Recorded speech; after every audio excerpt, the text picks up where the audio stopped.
What is going on, everybody? It is episode 49 of the All About Counter-Strike podcast. As always, it's Banks and Devilwalk to bring you our thoughts, our feelings, our rage, and our questions about Counter-Strike with some answers alongside of it.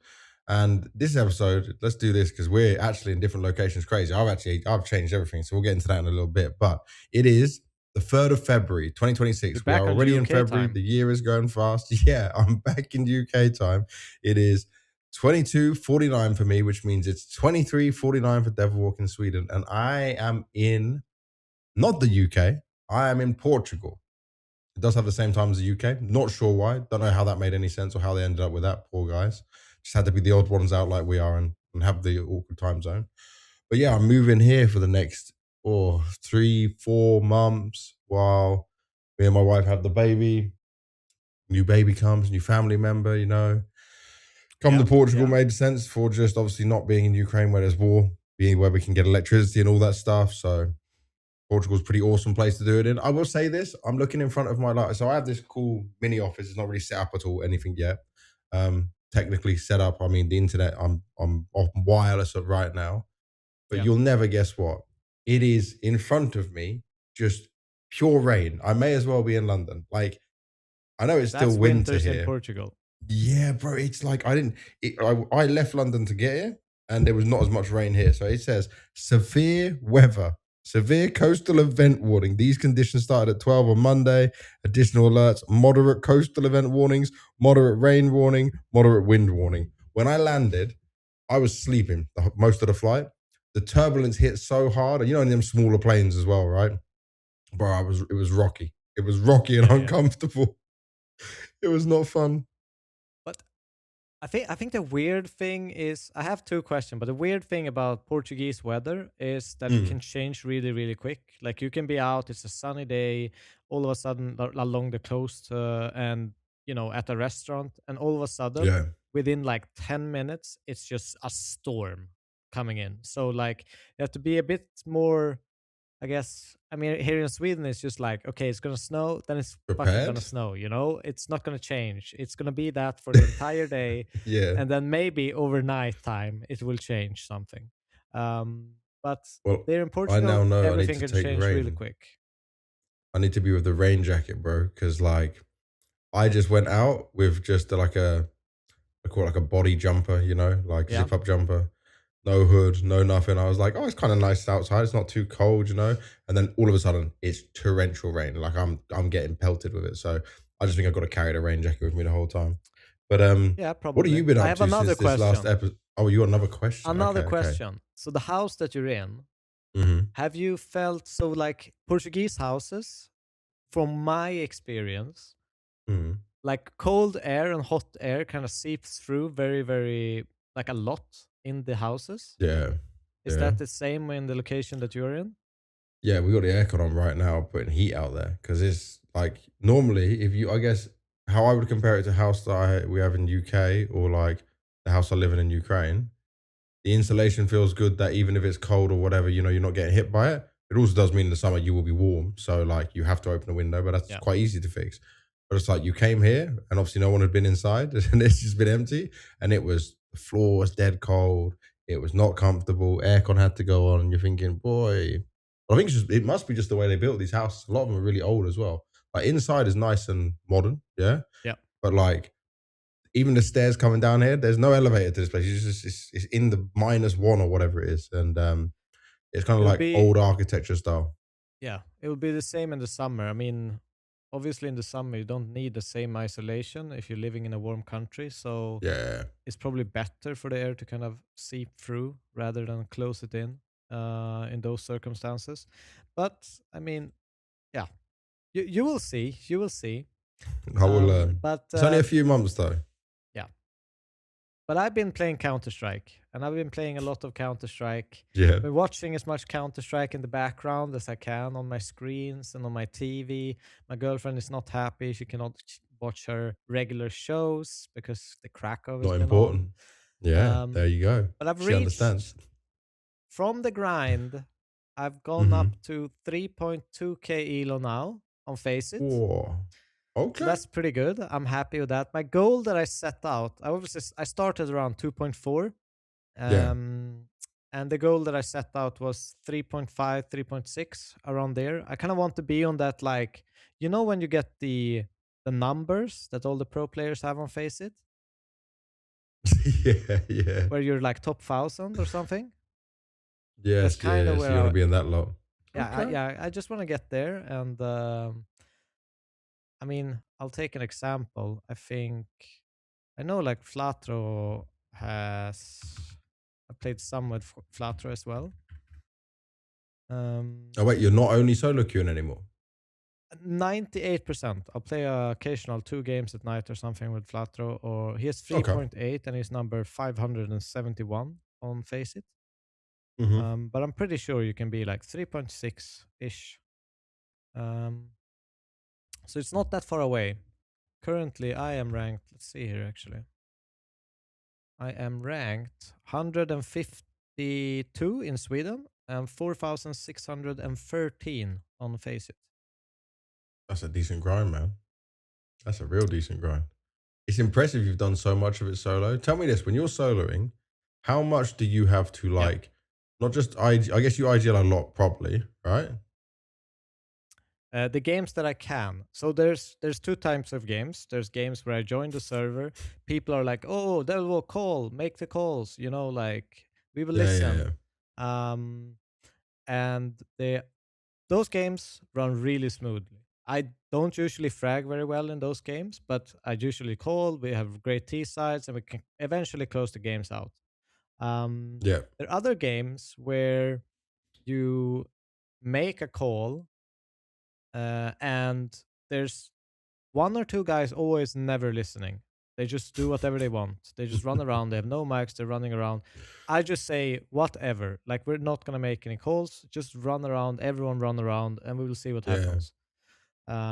Because you almost doom yourself if you have the group that communicates only be in a group and do the Mm-hmm. calls while the 2 silent ones run around. You're not gonna really know what's happening on It the breaks the server or plan on the as map. well. You're not gonna see It's just yeah. better to spread out, find kills, and do whatever. So it's tough, but it's definitely a mental challenge. Face it, when you get those kinds of games. So I've been, I don't know, I've been doing a lot of breathing exercises to get to this point. Tell me now, right, as well. So you're IGLing sometimes, not IGLing the other times. But do you feel like your read for the game, especially like Faceit games, do you feel like you have a good understanding of how some of these type of players play? Like, do you have a good, is it quick, easy? Because I can imagine they're not playing like a usual high level player would, right? It's this random Faceit, like they can aim, they can shoot, but it's a bit brainless at times.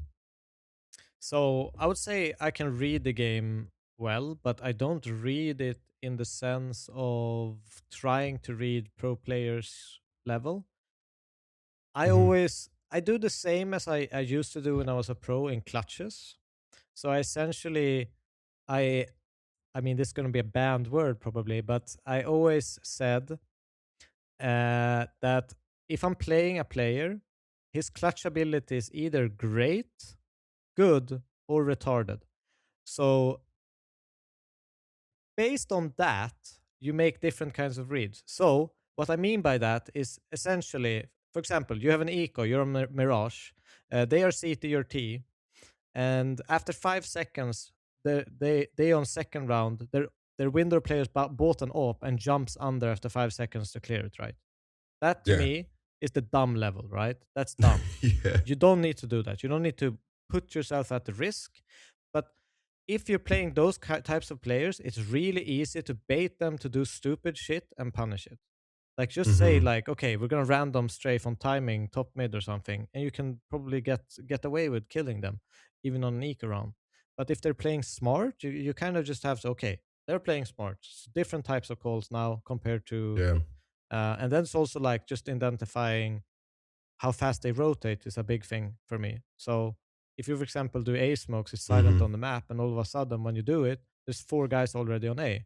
Well, why don't you just They're go over 2 guys rotating on like A? crazy. You're Just silent. You're fake it. staying 3 B apps. Just chill. do the A Yeah. smokes. There are 4 guys on Ace, 3 guys contact on the B guy. So there's like read how they move on the map and how fast and how I guess how many corners do they cut. Yeah. Yeah. Yeah. Yeah. I do find as well, by the way, that Faceit is like, at least what I see. I mean, let's not even just talk about my games, but even like high level playerish games, your elo and above, the over rotation is real. Like the panic calls, and they're like, unless they're playing in a group where it's like 2 or 3 of them, there's like, if you know when it's like multiple solo players or just like a duo and Yeah. then 3 solos. That's when you see the panic rotation crazy, and I'm like, yeah, okay, this is an easy one for them to try and win and play around. I will say though, after like Mhm. 2.8, once I reached 3K, my games became, I would say, probably 50% easier to play. Okay, so Compared to you got a like better the level of people. 2.7 to 2.9 ish scale. There is so many crazy people in that like elo that just ruins everyone's day. It is for me and the experience I've had, the elo Yeah. hell, like the range of elo hell is between 2.7 and 2.9 for me. Okay. Um, so so that's I think why I got such a quick jump is because I'm starting to play with people that also call, also try to organize, try to make sure that things are working, and also they're higher skilled. So it's easier for They got me a to better also adapt understanding. to them. Yep. Yeah, that makes sense. All right, we've done enough of our chit chat. So I'm gonna try and get myself a Yep. PC over here. I'm working on my laptop at the moment. I'm gonna try and get a PC either borrowed or rented or something like that from someone in Portugal, so I can stream a bit at the same time. I'm trying to load a message that I had from, here we go, it's just loading now on Instagram, because the first thing we're gonna do is start getting at all of the recent news happening in the scene right now, and a big one. And bro, this didn't make any sense when I first saw the news. Was Legacy benching Lux.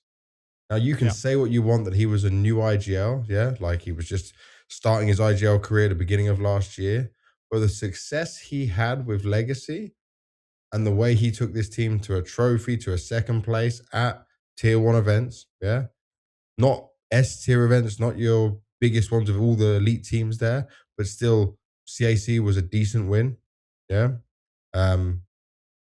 Bucharest, the PGL event, when they came second, almost taking Aurora down in that best of 5, basically having it. That was impressive.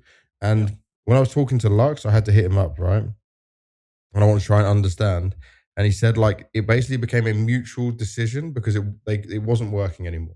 So they couldn't I mean, agree on things. They couldn't that's make it kind of what work I in the suspected same in a view. sense. Mm-hmm. That he kind of lost the locker room was my original thought about it. That Dumao and then the boys wanted to play a different style of CS compared to what Lux was comfortable calling, Yeah. and the clash kind of became there, and therefore they just started having worse results because the first thing you do is you try to find some middle ground when you're in that kind of Yeah. way, but that just makes it worse for the in-game leader, Because and like you're kind of nothing giving makes up your sense anymore. view. It just becomes a blend. It's kind of like when we talked about Liquid in the past when Elish uh or was it before Elish, or maybe when Elish just came in, Mm-hmm. where it was like Shui calling, new coach bringing his ideas, and Elish kind of wanting to do his thing, and it looked Yeah. really messy at first. And that's kind of the middle ground you get into when you have a disagreement on how you want to play. But I think it's sad. I think Lux was not only, you know, it was his first year full time IGLing, I think. Yes. Yeah. 100%. He's only I the second think he voice on did plane. really, really well. And Yep.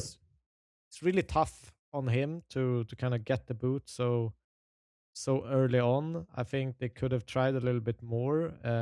But it also depends, I don't know. It's a little bit disappointing. I thought he was a great player. I think they played a fun style to watch. I think Yep. all of that kind of made sense for the individuals they had. I understand it is an inconsistent way of playing, We but spoke about that. it was still it was still interesting, you know. Yeah. And it probably requires a little bit more work than you think to play that sort of style. You kind of need to develop new moves. You can't just reuse everything. It becomes obvious, very readable, and that's probably the kind of brick wall they've hit in this kind of period where they've even domestically kind of struggled against teams they should be winning against. Hmm. So yeah, and I mean, obviously, this ties into the next piece of news. Yeah, we put it all together because this one for me, right? A lot of people are going to look at this and just think, how did Art get another chance? Why is someone picking up Art again? With what you've just said about like them not agreeing how to play, how the legacy players might want to play, Art is probably the best IGL for a Dumao and for a Lato and like what they want to do in the server. Yeah, You know? It's not an upgrade I as think in so. firepower comparing to Lux. It's not an upgrade in clutchability that Lux had spades of. It is a player to player downgrade, but it is a vision upgrade and an experience upgrade that I think can play into the pieces the legacy want. And probably, so think of me this way, right? If you're Lux, normally you want the org support and the coaches support into keeping you and keeping your vision. Yeah, that's the ideal world. Yep. But some players and some teams have more power than others. Demao and Lato, for example, obviously, I definitely know Demao has been, he agreed to stay on Legacy. He has this good relationship with the people that own it, you know, like he's the star player, he's the key figure. So he's probably got a lot of say in this. So But they probably them looked two at are the this and ones thought, they're investing in. yeah, exactly. They're the ones that they see the future with, right? Yeah. And it's been a long time. It has been a long time. So this is a strange move, but we won't even get to see them play at Cluj-Napoca because it's kind of crazy. They got replaced by FUT. They didn't even go. They were going to go their coach at first. So the first time we'll see them is going to be Pro League, and that's going to be on the 1st of March. So they're going to have some good time. And if I'm them, considering Pro League is going to be online in Europe and then into the LAN, just boot camp like crazy in Europe now. Yeah, Whole I team. think I think They're honestly, it's grinders. probably a great choice from them. You know, kind of stop the bleeding. They're still in this kind of rank where they can get invites. They're kind of in that BC.Game range right now, I think. Why are we Like the calling it a lower, BC.Game range? Why yeah, are we calling but it they a are in BC the game? rankings. In the rankings, I'm Yeah. talking. You know, they're 18th. They will probably fade away a little bit. Where's BC.Game? They're 24th, so they're close to each other. Mm-hmm. It's about 100 points. But I think it's smart from them. I also want to add that for me, it makes sense not only playstyle wise, but it also makes sense role wise for Art. Sadzin, or is it Nissim? No, Sadzin, the Auper. Mm-hmm. Yeah. Um, he is a very passive, supportive Auper. Art on a secondary op could be amazing on a double op setup, with Art being the more aggressive one, willing one to kind of put himself out there compared to the style of oping that Sadzin has. So I Yeah. could see that working as well, like on a personal level for Art as well. And we saw some of his, you know, oping even at the major was great. He was probably the best opper on the server, um, even though he played an anchor. But I'm Yeah. wondering if I don't think he's going to have the same role that he had in his old Fluxo team in this legacy. I think he's going to have a little bit more Yeah. You have a lot of freedom, and we're going to see sacrifice. a little bit more of this old Art compared to what Okay. we've Which is seen going to work in exactly in what we were Fluxo. talking about. Yeah. Yeah, It's going to be I an think interesting one so. to I keep an think eye on. it's going to be interesting, no matter what. Yeah. I'm down for it. I was against it because I really like Lux. I don't think Yeah, that like I'm agreeing with you. It should have been some more time that they should have given Lux, and I really liked him. I really liked the fact that in his first year of being an IGL, he lifted a trophy, did better than Payne, and it seemed like they were all having a good time. But obviously, the mood and the chemistry and the team and in the server is so important.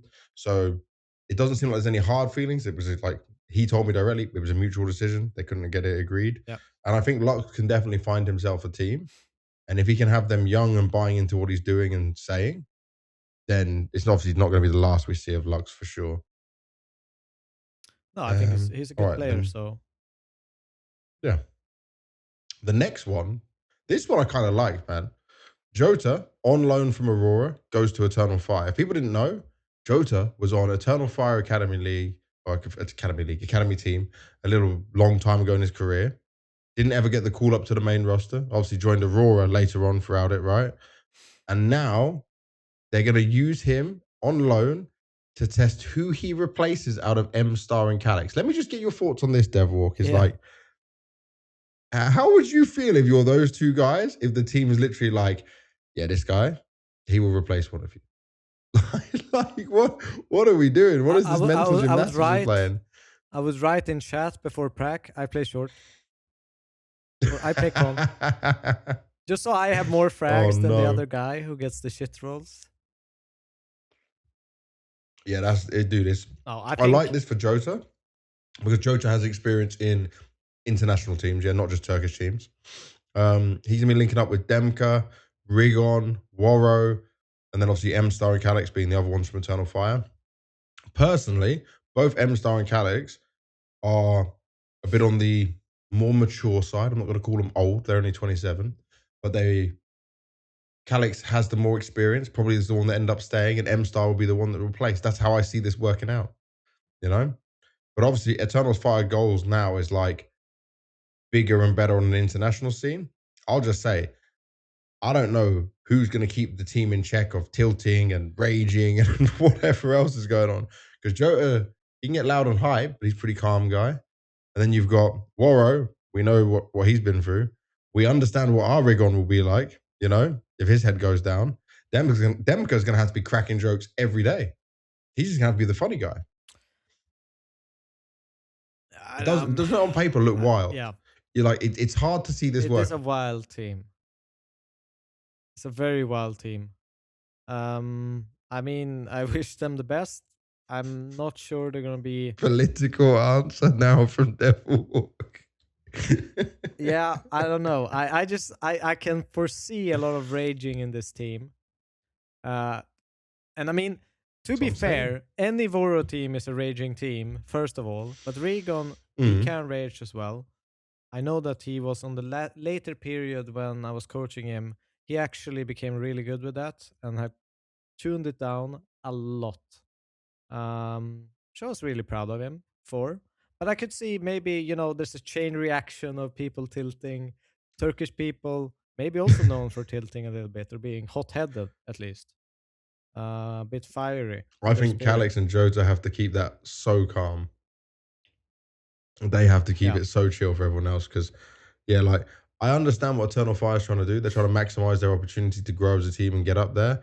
But it's like the way you've assembled this team is kind of out there, man. It's really out there. And Warrior's going to have to find a way to beat all the accusations of being a rager and like demanding too much and stuff. Like he has to be a completely different player than what we've seen. Yeah, it's going to be interesting to follow. Yeah, we'll see what happens with him across him. After this one, I knew about this stuff from years ago anyway, but it's nice to get some clarification on it. So there was a Danish podcast that's called Bootcamp, and Config went on it. And he revealed about his monthly salary while part of Astralis. He said it was like $28,000 to $30,000 on complexity. And he shared a story that he originally agreed $15,000 under complexity. And then he found out that BlameF was on twice of that, which prompted him to get more money. Yeah? So this is an interesting take because I will say this.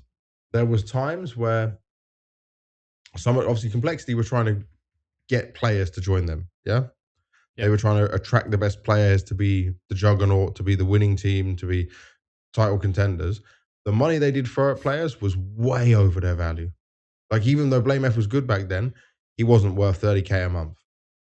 And we still have a problem of this where, like, some players now, because I think PlayGG put out some article about, like, different salaries and predicted salary ranges. There's a lot of players that are on salaries that are not sustainable. Like, this is not something that, it's almost like Mickey Mouse money. We're not, like, esports isn't there. Yeah. It isn't there at all. And not everyone's a Vitality, not everyone's a Falcons, you know. I'm talking about other teams in it. And I do like that if some of these numbers, I would say, are more accurate from the knowledge I have, that some orgs are playing it very smart and well, but it means it's hard to attract the players maybe you want sometimes, where people say, oh, they should get this player. Well, this player thinks he should be on this money because matey boy over there is on crazy money, you know? My friend's earning this. No, I agree. I mean, even Stryko, I read he wrote a tweet about it as well, where he Oh, said, Stika loves telling "While I people salaries. yeah, while I can't confirm the exact numbers, I know a lot of players went to Mm-hmm. orgs around 2019, 2020 to renegotiate for salary increases because of this BlameF benchmark. Somehow it got Yeah. leaked how much he was making, and everyone felt like, I could earn more." And while it wasn't the only reason, it definitely inflated the market for quite some time. Yes. Fair play for BlameF Yes. for getting the bag. Yeah, no, like if you can do it and someone's going to pay you it, cool. But also, you Yeah, have to then be willing to take a massive step down when a better offer comes for you from like a success point. And this is what I think is the difference between good players and great players in terms of how they manage their career. Because I know some players have taken a career, not a cut, but it's like a, you know, like a lateral move, you know? yeah. So they've just stayed same salary, but they've joined a real S tier team. So it's like this. You think of this. I'm just going to give. This is no real example, but just say Vitality come to you, and you're playing for Alliance. Yeah, but Vitality say you can join us, but you have to keep your Alliance salary. Yeah, you have to prove yourself on that. Any player who doesn't get too into their own heads or too ego would say, like, this is a good move for me. I just make that move anyway. You try and work Yeah. something out good in the contract or whatever for the future, for the next years and how it works out. But there are players who'd be like, I know some of these players, they'll be like, no, I'm not taking that offer. It's too low. I'm worth more than that, you know? And that's where the ego gets a bit crazy. That's where their understanding of I their mean, own value gets crazy. And they're looking at numbers, not career success. it's kind of a two-pronged thing because especially if you're a young talent, I Mm-hmm. think most people that has had an esports career has gone for that very very low salary to start with just to get into the big orgs, to play the big games, to get more known, etc. In that Yeah. sense, it's a good move ish, but obviously you're worth more at that point. That's why they want you in the first place. Yeah. But it's scary to be the player getting that offer and being the one saying, I want more. Mm-hmm. Like, it's scary to be in a position like, I really want this deal, and be the one to say, no, this is not fair. I want more.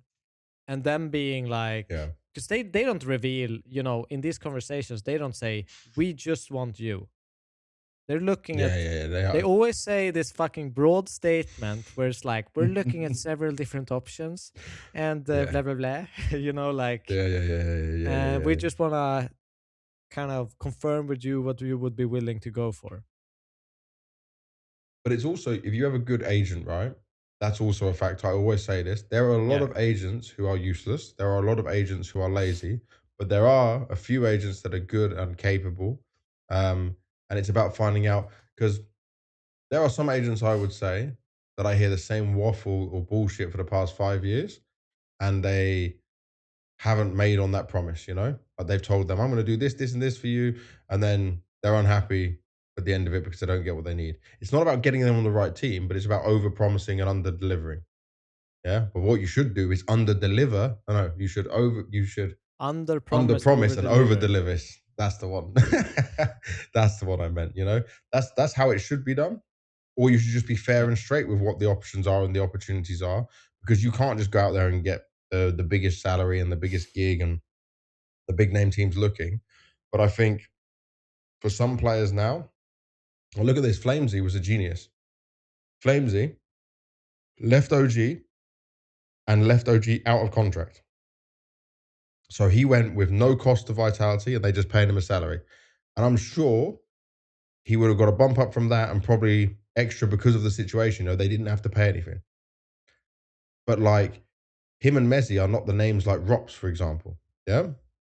No. So you know your Rops and ZywOo are getting whatever they're getting. And then your Mezzi and your Flamesy, they're going to get the trophies. They're going to learn. They're going to get a lot of experience from this. But I'm sure their starting salary isn't what the salary they're on now is.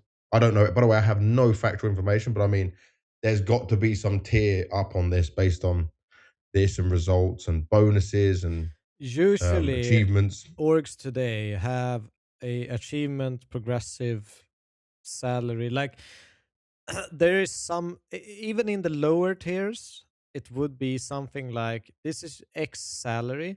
If you reach this kind of ranking, if you win a tournament, qualify for this, which is important for the org, you get a salary bump. So it's like a give and take, and that's Okay. usually in most contracts. And it's also one of the things that I've always advocated for every single time that I've been a coach for a team Yeah. is that I've always said, like, we can start lower, but as long as we have an achievement based process and it's reachable, it's, something that we all can be fine with. Like, I think that's better in It's both motivation. for the team and like healthier for the team, not to sit on Yeah. big salaries, not achieve anything, and just slump downwards because you're living a good life, in some sense. Yeah. But still have goals to reach. Okay, we need to really put our minds in, because in 2 months we can do this for our contract. We can get a salary Yeah. bump. So let's go for this. It's easy as a coach as well to have that as a carrot or whatever you want to call it. I don't know what it's Yeah, called in it's just English, but we say it. carrot on a We say stick, carrot in motivation. Swedish. Yeah, Yeah, yeah. yeah, yeah. I got you fully. I got you fully. All right. And the last bit of news, and this is just getting wild now. Virtus.pro, like this is if you this org is so screwed, man. I'm laughing not at the They have the players, perfect but picture just as well. just the karma. So Virtus.pro exit local Russian LAN in last place. Bro, they lost to WW and Rustech. I don't know who either of those teams are. Rustech is Never heard ranked them. 200. WW's got Deco on, yeah? Or Deco, whatever you want to call definitely him. sounds like an evil organization based in Russia. For real. It has Super on, though. We know Super from... Where do we know Super from? I think it's from Gambit Youngsters a Hot. time ago. It's Supra from Gambit Youngsters, man. Yeah, there you go. So he's there, But I mean... He's bumped cigarettes of me several times. Of course. But this is a LAN, bro. This isn't some online excuse. This isn't a best of one. This is best of 3 LANs where you like just let's look at the players that are on this team, right? You've got Perfecto, you've got I can't remember who's on the roster anymore. Flip Fame, yeah. You've Bist got and Toro, who obviously comes from the academy team, and Bist as well. Now, if you didn't think that was bad enough, the first rumors that were said, which by the way, I actually kind of agreed with. It was like bench the whole team, pick up another team within the top 20. I thought if you're VP, you're a prestigious organization in Counter-Strike by name value. Yeah. It's been there since I was playing CS in 2003. VP is a long standing name of the game. They have quietly fumbled every good player that's come through their doors. They lost James, they lost Dastan, they lost Yakinda. Like even Kicker was at the major with MIBR over VP. Yeah. Like it's the fall off has to be studied. The karma is hitting them so hard. Like they made a problem with getting electronic, yeah, having his IGL, James going out. Flit and Fame are just slowly fading into they can't carry games. They can't work within these systems, But they also have and a rookie Perfecto, IGL. Yes, Perfecto is like yeah, very experienced, but he's a rookie IGL. They've like made so yeah, but then many you give him 2 gambles rookies in as this well. squad. It's 2 so many rookies gambles from an academy team and Perfecto. You know, when I said this on this podcast, when they picked up the first Academy League player, I said that is the first Academy League player who ever got a promotion from VP Prodigy since like 2000. Yeah? No, 2020. There you go. I was going way too far back. So first time ever. But then doing 2 of them, it's such a stretch. But what that says to me is money's running out. They paid a lot of money for electronic. They paid a lot of money for Perfecto. They're trying to make all these things work, and then it all goes to shit. It's like, it's so bad for VP. You're not at majors. You're not at big events anymore. Like, where are they ranked in the world right now? Where is VP? They're 88th in VRS. They also have a coach named Dude, Problem. 88. That's He is the problem. No, I don't know. I don't know problem. No, problem. he's not the problem. If you ever see this, I don't know. It's just funny that his name is Problem. It just Yeah. says like, you know, we see these results. We scroll down. We see a coach Problem. If you're him, yeah, and you're thinking of this nickname, you want to be a coach. Maybe you change your nickname to Problem Solver. Yeah. Not Problem. Yeah, you don't want a coach called Problem. I do you know what? We laughed at them when they messed up on the visas. We thought that was a huge mistake, yeah. And then we joked about like all the changes they're going through. But this is the very lowest you can go. And now the rumors, by the way, I saw it. Did we write it in? It is rumored now that Fame and Perfecto are going to be benched. So just roll with me here. Maybe I could understand Perfecto because new IGL, rookie IGL, yes, he's experienced stuff, but it's not working out. Maybe they're agreeing that this isn't fine. But Fame as well is like a legacy player. You won the major with him and Flit. Like, I didn't expect that. And so if you're going to bench two players, you just buy a core now. You have to buy a core. Yeah. But this doesn't make sense. Well, okay. I don't know which core they can buy. It's way too late in the season. Like, I'm looking at this. Let's look. Can you? You can't. We need to find.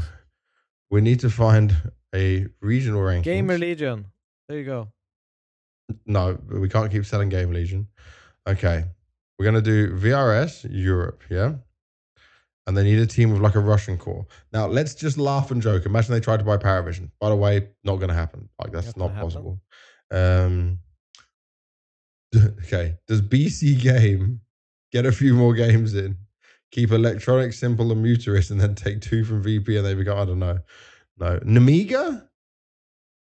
29th in the ranking? Could that work? I'm really like, that's the closest chance. It's not gonna solve any of your issues. It's ranked 41 in the world, 29th in Europe. Yeah, they kind of screwed them.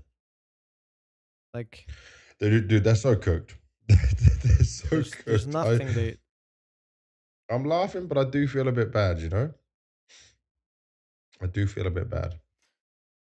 Yeah. But they made their own bed, so it is what it is. Now they got to lay in it. That's what we say. You made your bed, now you lay in it, son. You have to deal with that. Absolutely. All right. Let's talk about, so I'm going to just go through Krakow now, or Krakow, whatever you want to call it. Stage 1, Stage 2. Stage 1, I watched so much. I watched nearly all games. Stage 2, you're going to have to carry me because I was traveling. I was moving. I wasn't so much in it and seeing games. First team I want to start with here, mate. And because there's so many teams here, we're not going to give it our usual full spill. We are going to have to run through a little bit faster on some of it. Okay. Bait was obviously trying something new with their... Yes, that factually they were terrible. But we were looking at the new young player coming in. I'd heard nothing negative about Segukawa, as I said, yeah? I just heard talented player from Ukraine that can AWP. Dude, he wasn't the problem in this, but guess what? It is a problem when you throw a rookie 16-year-old into Krakow, which is basically Katowice, with not even all the elite teams, but all the pressure and all the cameras and everything. He didn't get a dry run into anything. He went from playing no HLTV into 5 maps at Krakow, getting dumpstered on, getting beaten by NRG, and then they kicked him, man. And then Bait get Sizzy. Now, the thing what's crazy about this, and I need to, no one's told me, so I don't understand what's happening here, but they get him on loan from Spirit Academy, yeah? Now, this was Sizzy, who I said on this podcast was rumored to be joining before Segukawa, and then it happened. So something changed. And then obviously, maybe it went so badly with Segukawa, which it's not you. I'm not blaming this young 16-year-old kid, but it obviously went so badly that someone at Bait said, whatever Spirit asked for, whatever money, we're doing it. Like, just give us this boy. Like, we need to make this happen. Because now this makes sense. But at the same time, what the fuck did they expect? Like, it's too big of a jump from having zero HLTV games to all of a sudden playing some of the best teams in the world. It's not the matter of skill at that point. It's mental. Like you need to kind of take the steps. I mean, I remember myself the first time I got streamed, I fucking shat my pants. I had the worst game ever. My hands, I couldn't aim, I couldn't do anything. And that you was get online. to that point because it's just but you take that step and I've played a streamed game and it goes well the next time, but they didn't even give it a chance for him to kind of catch his footing a little bit and go into the next tournament and see, okay, did we have something here? They just said, no, you're not good enough. You don't have it. And then, moved on to the next guy. That's what I don't understand. If they were actually betting on a person to be better and to be the one that they thought would, be replacing Hetrick in this team, then why the fuck aren't you really giving them a shot at it? It's like they throw them into the deep water and they're asking him, can he swim? Like, and they don't know him before. They've never seen him in water. They just throw him out there in like the fucking Atlantic and say like, swim home. Let's see what you got. Yeah. And dude, It does you know what not this make is? sense. People are gonna think like, I'll just defend Bait because of the Ukrainian team. Nah, man. Like, whoever's made this decisions, you effed up so badly. Like, they lost to Pain, which is not too bad, right? You could lose to Pain, even though it's Pain with 2 new players. But you also lost to NRG. It is going to hurt your VRS ranking a bit. You're 15th right now, but it's like, this is not going to have positive results for you because this is on LAN and you change the player to do it. Yeah.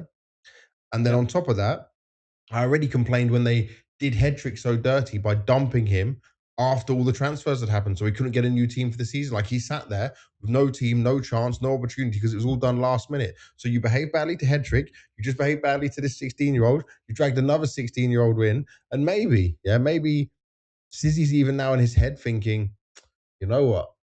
If I play one bad tournament early on, I'm getting the same treatment. That's not positive for you as an organization. What is it called? It's like this effect of like when you think you're too big for what you are. You like it's some kind of madness, like grandeur madness, whatever. I know what you mean. Like it feels a little bit like that because they just with Hetrick reached their best possible placing in the rankings, and now they're like, okay, now we're going for number one. Like, what? Jumping Like, the what gun. is happening? It's too quick, Like they bet all in on green all of a sudden, and it just didn't work out.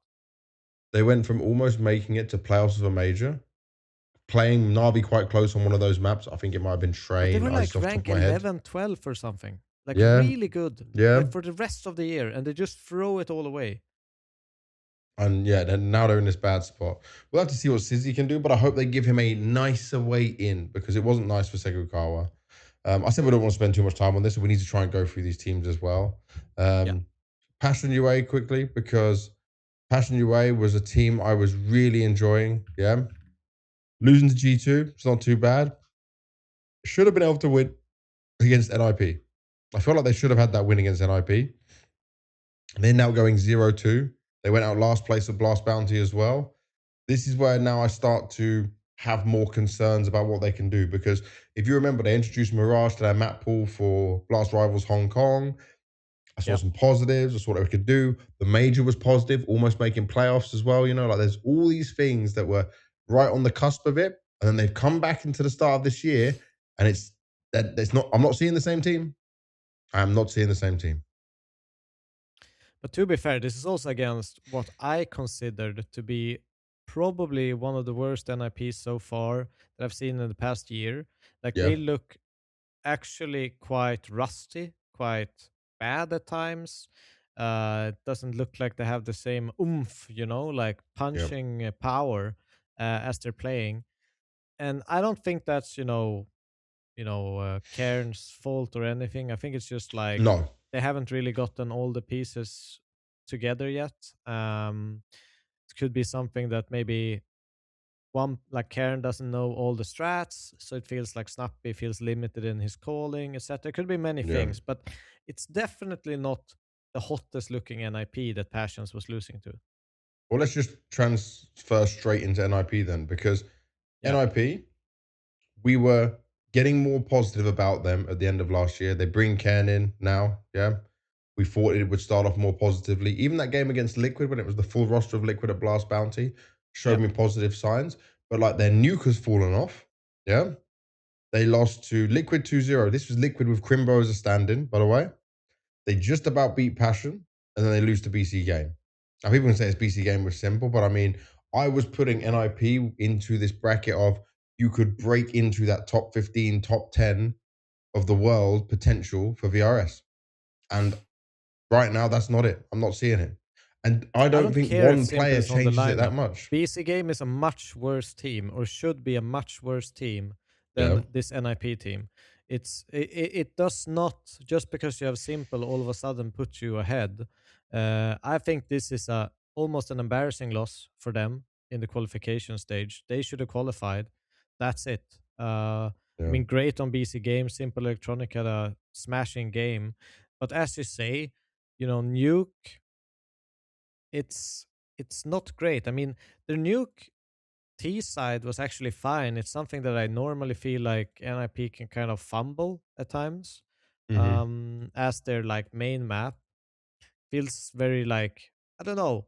It's maybe it's yes, sometimes easy to read. That they like to go for early, like inner pops, a lot of that stuff, a lot of like grouped up kind of plays and kind of, Yeah. I don't know, mash their way into bomb sites with good utility and executes. Yep. And sometimes that sort of calling can fall way short. But they did get 6 rounds on the board on T side, but only posted 3 on the CT, which is very, very concerning Yeah. against what I thought was a quite, let's use the right word here for BC.Game, messy BC.Game at times. Yeah. Messy, uncontrollable.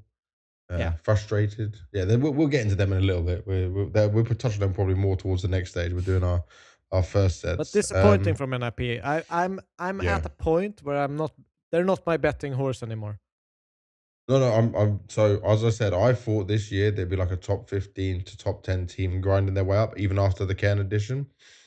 But now they're in the worrying part because you Yeah. got the opportunities you wanted that you worked so hard for in VRS. They wanted this so much. They were grinding. They were pushing every interview. VRS. We're working our way through. We're going to these lands. Blah blah. And then you get the chance to hit the big leagues, and you don't hit at all. And so that's a red flag for me. That's a big red flag for me. Got to touch on Legacy, but just very quickly because Legacy in the end, now we know obviously what happened. At the Yeah. time, because we didn't know what was going on, this looked really bad. Losing 2-0 to BC.Game and the way they did on that overpass, when you had a 10-2 lead and then you fumble it and then you get 13-1 on the last map. And then they lose to FUT. Now, FUT's a really good team. FUT's my team of like what you were describing Nip as. FUT's the team Yeah. I see like going really far this year. They're like having some success. I don't mean trophy lifting or something like that, but like this is a team that can break into putting themselves in a good position if they can keep this lineup together. But I just looked at this Legacy and thought, oh, okay, that's another bad result. Like this is not looking good. So, but now we understand everything. We also don't I need mean, to touch on it Heroic. kind of looks like the actual argument started on this overpass and kind of transpired through Disagreements Inferno in the in map. this BC.Game, and then it was like, let's drop it. Let's have a last ditch attempt to solve this and play our game. We know we can do it. They go into foot, get a little bit stomped as well, and Yeah, said, yeah. fuck this, man. Nope. Doesn't happen like that. Didn't work. Didn't work at Yeah. all. Heroic, we won't touch on because it was obviously again with Youngster, no Alcarin in there, so not much to say on them really. Pain is not the same Pain as what we know and love. Still, I didn't catch what game did I see of theirs? I saw the Astralis game and I saw the Bait game. I didn't see the Aurora game, but my thing for here is that Snow has these good roles and positions, still not in a great spot. The mood is supposed to be better, but it's not clicking right now. And I thought, I, okay, it's I, only I been two still think events. I still think they look better. They are just in a position where they're gonna need a bunch more time. Like they're gonna How much need time do you at give them? least I would say if we look at the results wise, they lost Mm-hmm. to Astralis. I think Astralis looked good. So I Yep. wouldn't, like fault them too much about this loss. I wouldn't fault them too much about a loss against Aurora. I think these two teams are just a little bit too early on for them to be Mm-hmm. beating. They still made it at least competitive against Astralis and not at all against Aurora. Yeah. Um, but beating Fate's fine. But I'll give them 2 months. 2 months. Okay. 2 more months. So basically just up until the major. Yeah. Yeah. Yeah. Okay. GamerLegion. I feel like I was just over positive at Blast Bounty because they beat Passion, they beat Aurora. Then they lose in this CCT event. Yeah. They lose to a team called BetM, I'd never heard of. They lose to Aurora when it's on LAN. They beat Heroic, which has a stand-in. Then they lose to Astralis. Like I'd never questioned last year PR's performance and how he was playing, but now I'm starting to worry about him coming undone without Ash there, without ZTR, without having this comfort of how it was before. Just because of what he said to me in those interviews he did during Blast, where he was like, "Yeah, I got to get comfy again, got to get used to the IGL." Like, yeah, there's a lot of changes gone around you, but you're so young and talented. Like, you are so individually, mechanically skilled. Yeah. There was rumors of obviously him going to Mouse. There was rumors of other teams being interested in him. Like, he is a hot prospect. He needs to now like show up, especially in some of these games where you're playing not as good teams. No, I agree. I think Gamer Legion for me is a little bit hot and cold. Like they can have Yeah. really, really good games and look sharp. Like the calling is on par. Their individuals are shining, and then all of a sudden it feels like they can never really get going. Um, and that's kind of what I saw this tournament. You can look at the Astralis game; they never really got going. They got absolutely demolished. You look at the Aurora one, same thing there. And Yeah. then obviously Heroic, they were the ones that were hot all of a sudden. With that's the I think PR. Let's look at it. He had a 0.31 rating in the opening game against Aurora. It was that And then he bad. had, I know he played yeah, bad, but I didn't look at the rating. yeah, Zero what 0.31. yes. Wow. I can give you the full That must statistics be if his you'd whole like. worst that are like That's probably his worst ever. He ever. has 8 Wow. 33 in 2 maps. So one map 416, the other map 417. I don't know if they On have a mental Dust, coach. on Dust 2, he had a minus 15.72% swing. God damn. He must have been going for everything and just dying. Mm, That mm. is incredible. Either way, we're not Incredibly gonna. bad. He is a good player. Obviously, at a real shit map. Yeah. But it's just I feel like the game that they won, he played really well in. He had a 130 rating. Okay. Um, So he is the one that needs to do well. Like that's why I say it's him and Rez, especially as Hypex is now performing well. I'm still loving what I'm seeing from Hypex. yeah, I yeah, can't come away Hypex is from that. good, man. I think he's good. They finally got an AWP they can use, and now the other pieces are crumbling. Like, what the hell is going on, man? Yeah, and then against Astralis, right, a 060 rating again. But it's the weird thing is you have these games where you have a little bit of a period. You're Mm-hmm. bad, you're bad, you're bad, and then I'm starting to get good again. And there's a line of consistency, but here it's just bad, good, bad. Um, Yeah. So it's just up and down the whole time. yeah, which kind of correlates with what I was saying with Yeah. how Gamer Legion. Maybe it's even up to PR that his performances are a little bit inconsistent right now. He's not in the right Yep. headspace, and the team kind of suffers for it in some regard. Yeah. Last team to touch on is Liquid. Obviously, they had Krimbo standing in. I'll just say this. This was a great showing for Krimbo as an individual about what Yep. he can offer. He does end with a 0.96 overall rating for the whole event, yeah? But I mean, you come in last minute, you have an absolute monstrous game against NIP, you play close against G2, you lost to Foot, but obviously I keep praising Foot, you know? I would just say that this was the best of a bad situation. It's obviously a family emergency, something super bad for NAF. And this saved them just going out last place, losing a bunch of points and looking weak, you know? Krimbo came in, did his job to help, and made the best of a really bad situation. So I'm fine with this, you know? I think honestly they were probably a little bit unlucky they had to play Foot. I think they probably Yeah. could have, in most other matchups, had, qualified. Favorable or even. Yeah. Yeah. Yeah. I think Yeah, I'd just agree with that. Foot is on a different, they're on this newbie start level, way up here. They've grinded 300 more Faceit games than everyone else before the start of the year and season. It just feels like their individuals are a little bit more hot right now. And then we get into stage 2. So we said the teams that would make it through, from stage 1.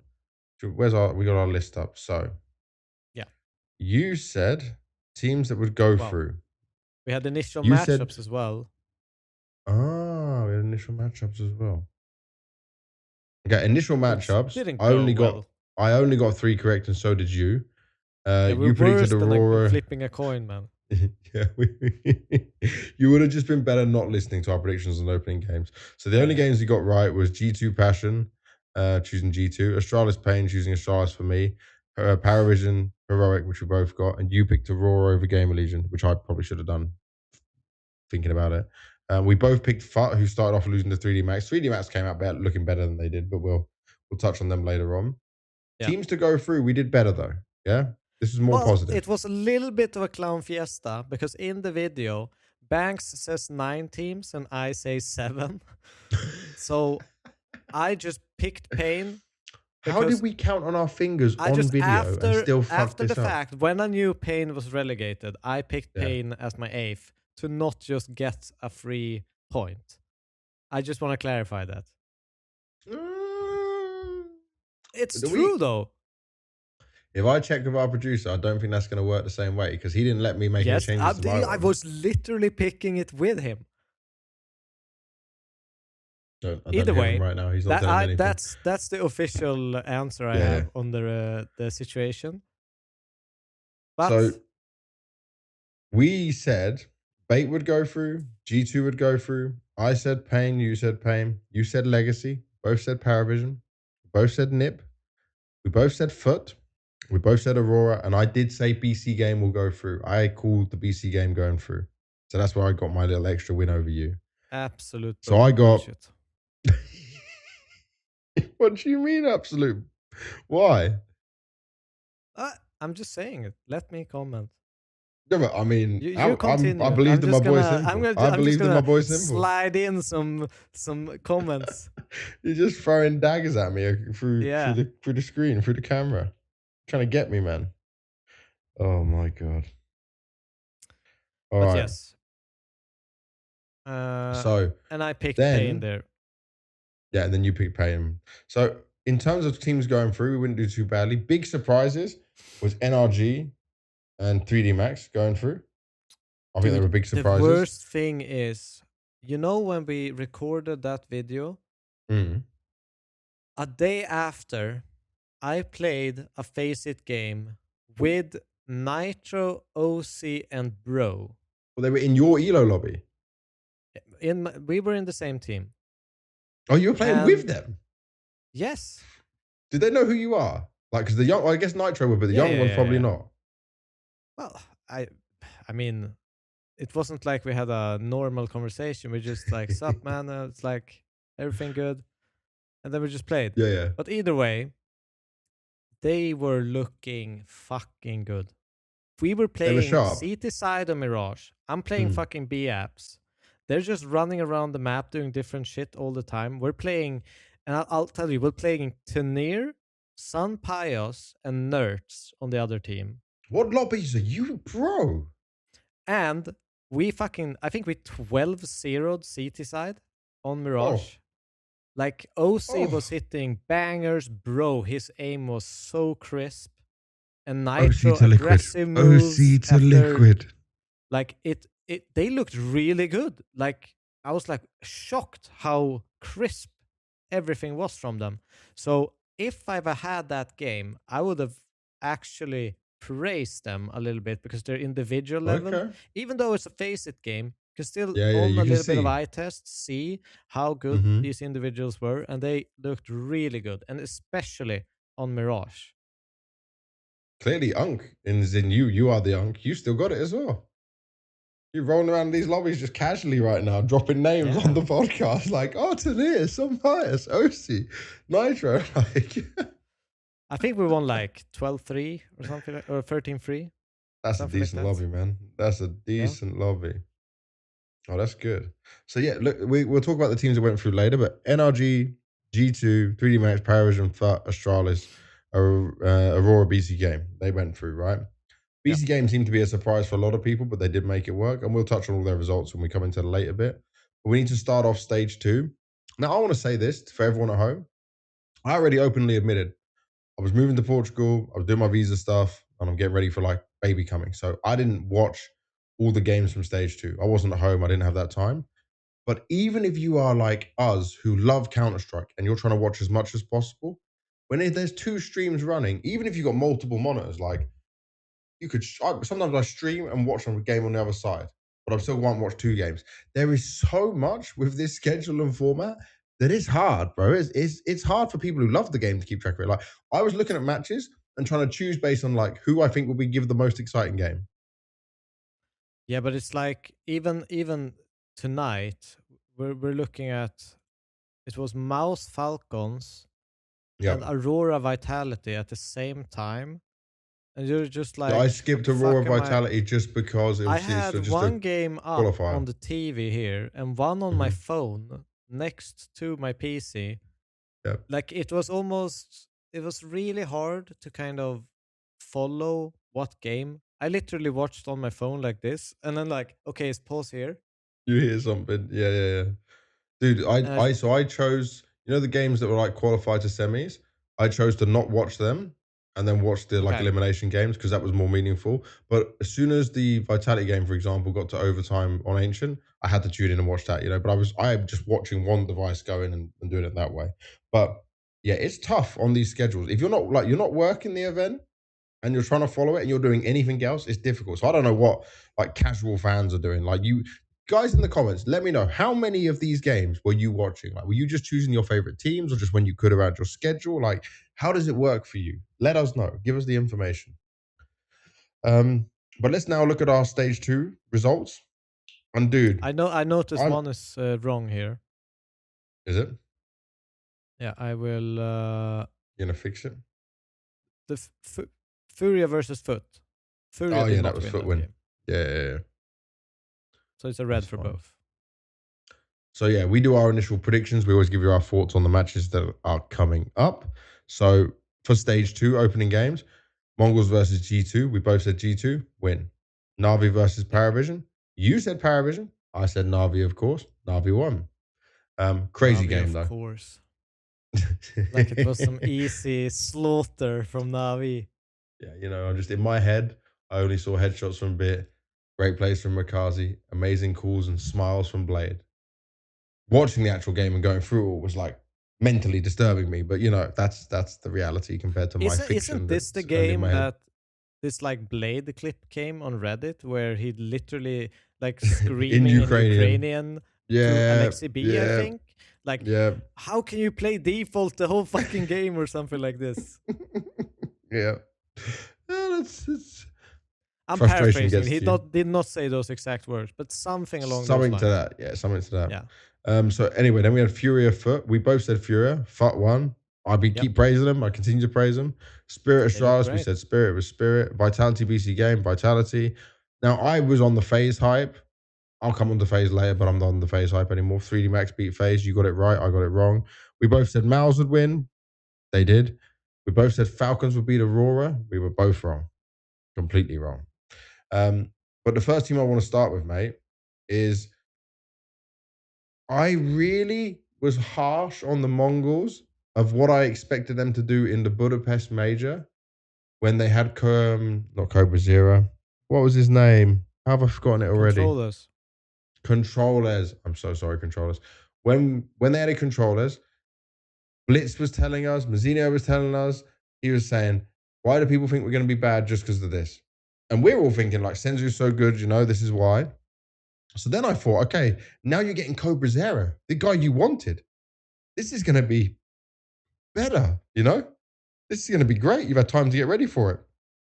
They get beaten by G2. Obviously, we both predicted that. Fury had obviously lost their opening game against Foot. It's the way they lost to G2, by the way. Like, ancient scoreline, okay. But you got dumpstered on Dust 2. Like, you didn't stand a chance. And it didn't look like the Mongols we know and love. And then the Furia game, there was a battle here. There was a fight here. It could have been 2-0. It comes really close. But it's, again, another 13-2 scoreline.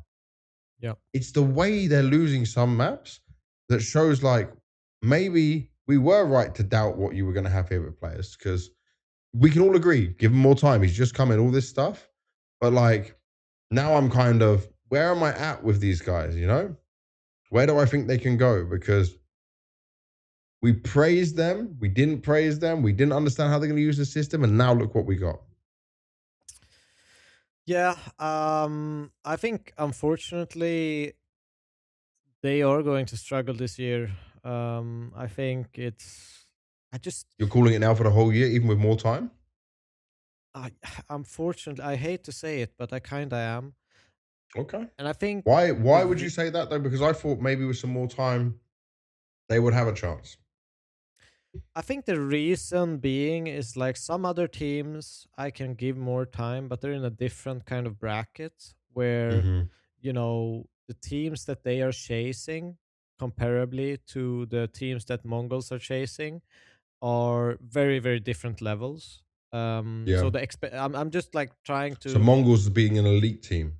So for me, it's like, okay, Mongols, are they going to get back? And that's, like, challenging for top 1. They're top 3 in the world. They're in that at least top 5 vicinity. That's where I'm putting the expectation for the Mongols in this conversation. Whilst for, I don't know, a Liquid, it's more of a top 15 to top 8 to, like that kind of bracket, 15 to 8th. So in terms of that context, I think they're done for this year. I do not think that they will challenge for top 5 spots. They might have a good tournament, once this Some year. deep run. But I think it's too steep for them to all of a sudden pick up this player, rebrand him into, the new Sensu, and all of a sudden they're top 1 again. I don't think it's that easy. I think one of those pieces, like, the whole machinery kind of falls apart to some degree, and you kind of have to use this, like, tape to kind of mesh it on. And I'm sure that's what they're trying to do, but eventually it's going to just make you fall even deeper. So to some degree, they have to take a step back and just rebuild the process with everyone. And that will take time. That will take like 3 to 4 months. They kind of have to treat it as a new team ish. Otherwise, I actually see it as something that will, like, fall like a house of cards much faster.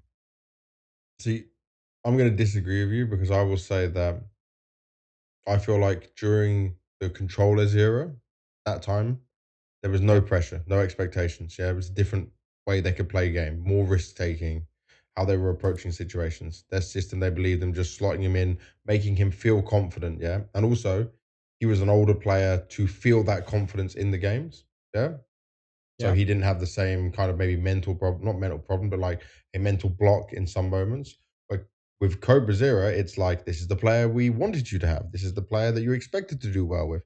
Now, they're not instantly going to get the fast results, but I don't think it's going to be maybe as bad as usual. I think they can still challenge in that top 10 to top 5. And I just think with some more time, I still believe in what they can put together as these pieces. Um, I just think it's going to take longer to get Cobra Zero comfortable and them all handling now still like the same expectations.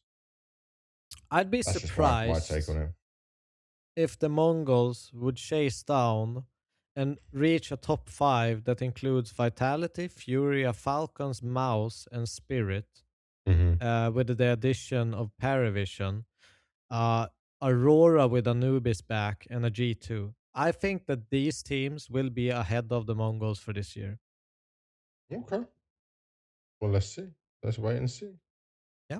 But you mentioned another team just there that we have to touch on next, Paravision.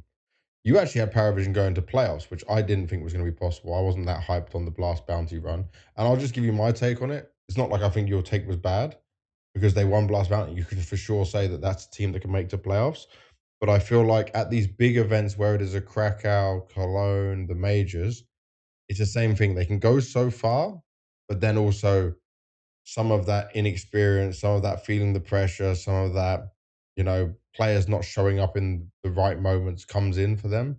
And I just personally knew that they would get past the first stage. I didn't expect them to be going out in last place, by the way. I thought they would get a win in stage 2. I thought they would win Astralis.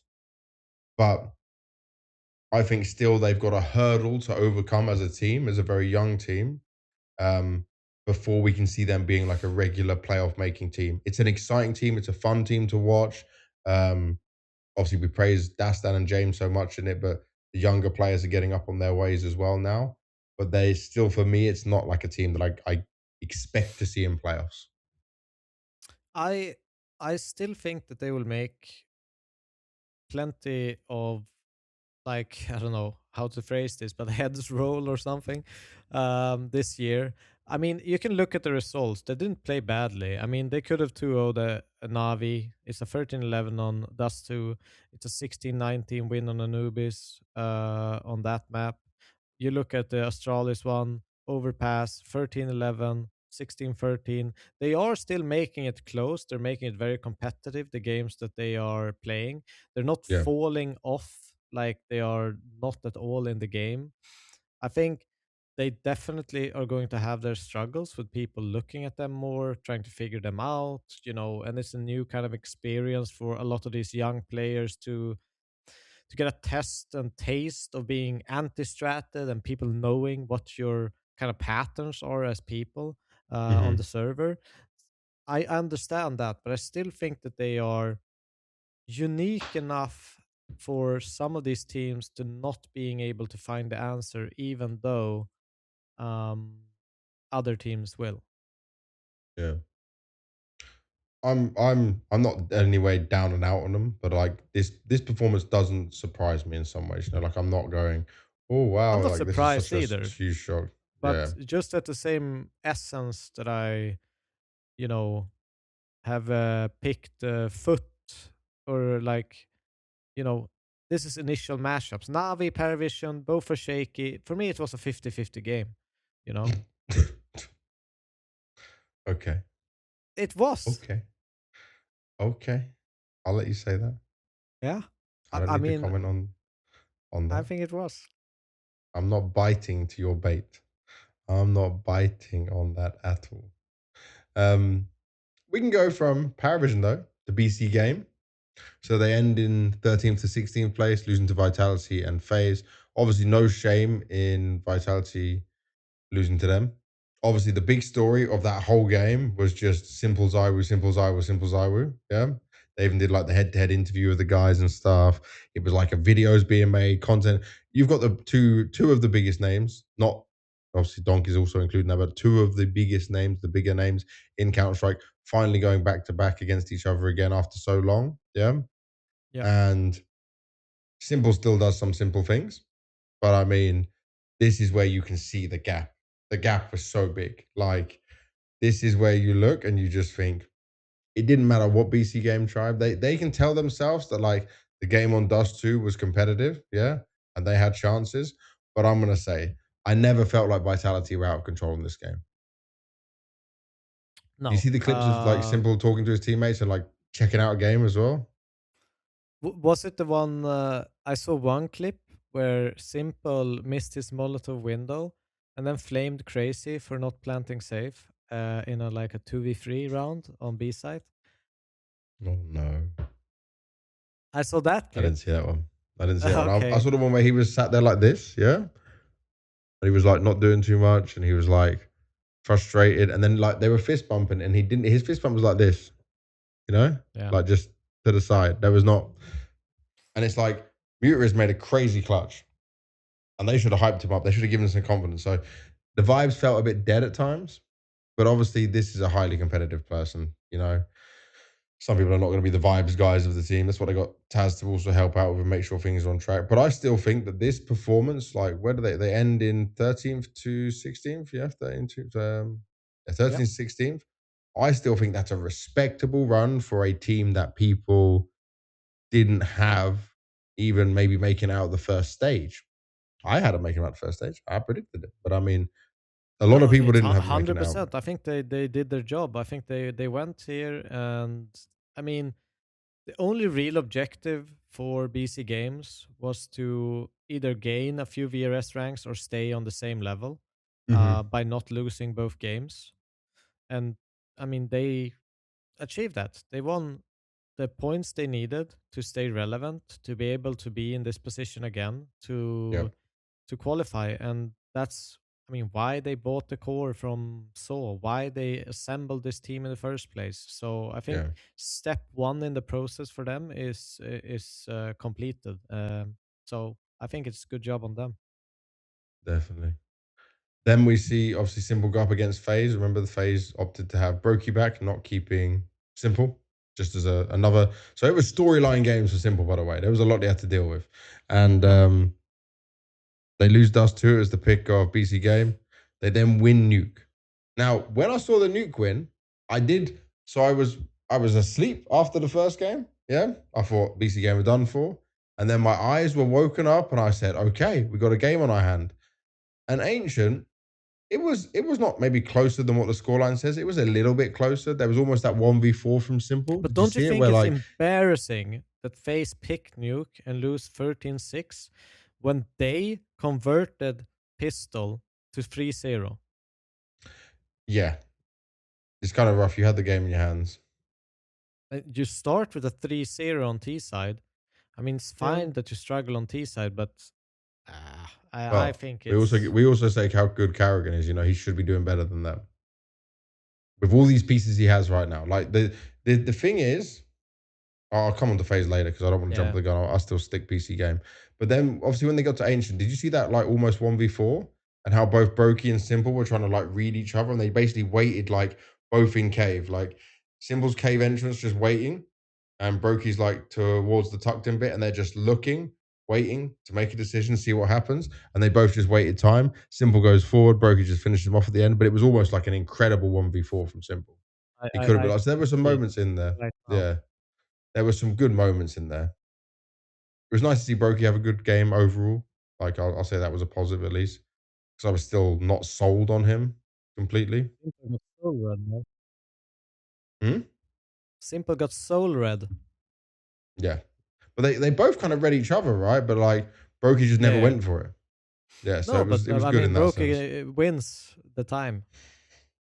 Yeah, It's good. completely. But like we're saying, BC.Game, this was still positive. Yeah, considering expectations, considering how bad their online games would be, putting 100%. them on land, this is not too bad. I'm just excited to see what they can do going into future tournaments and looking at that.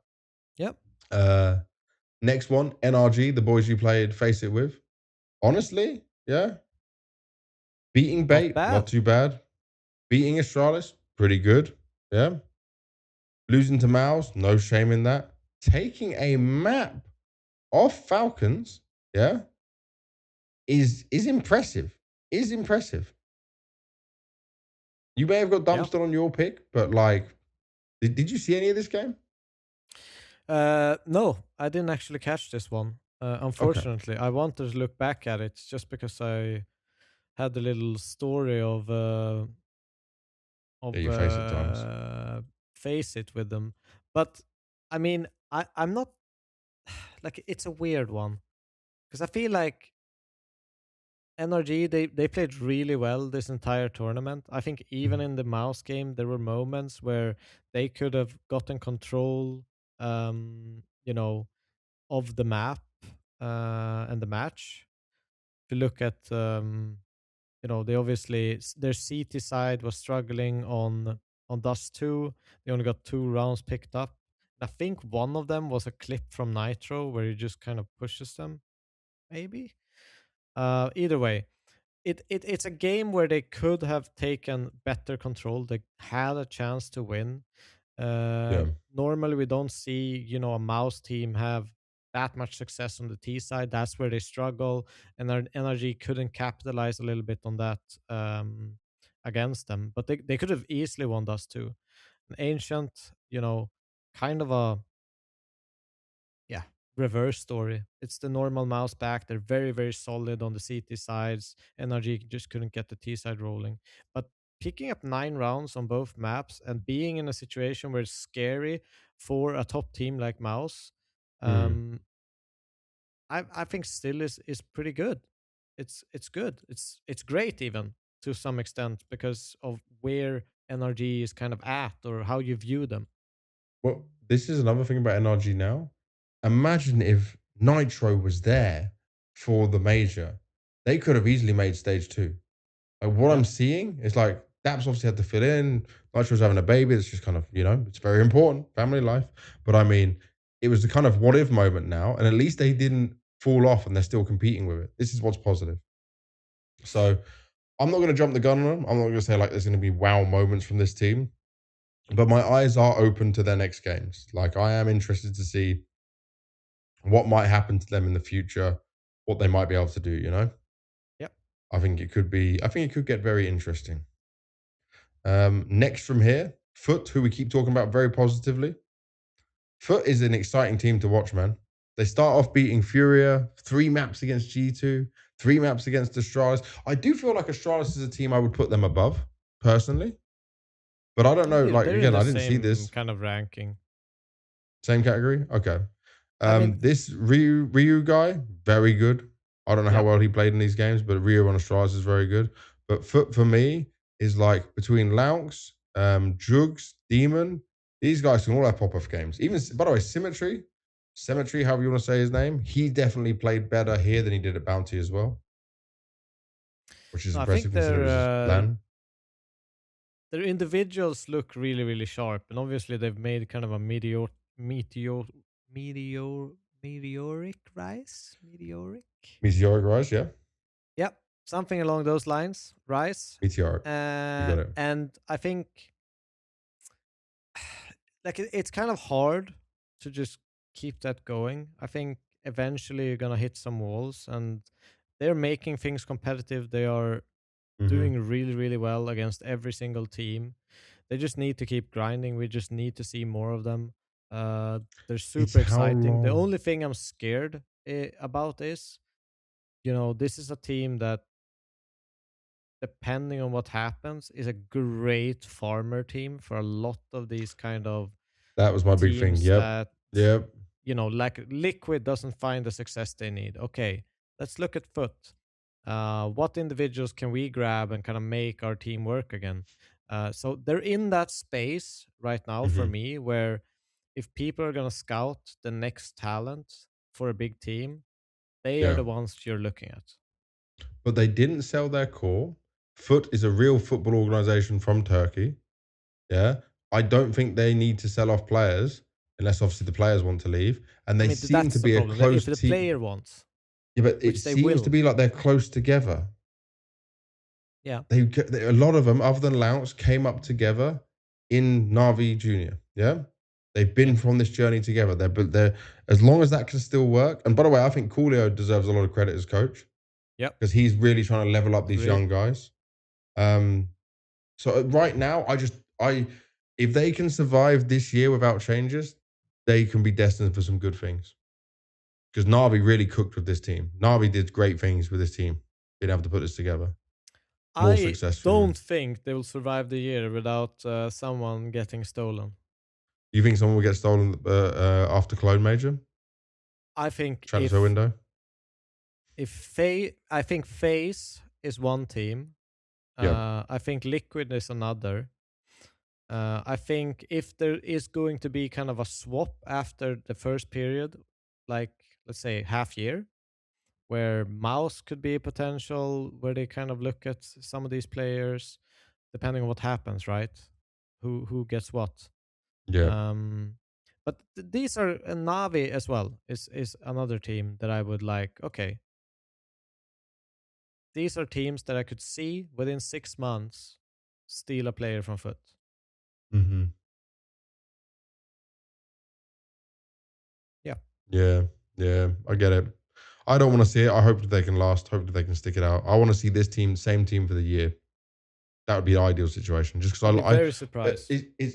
I get it, but like breaking up that team would ruin a lot of the work for the future for them.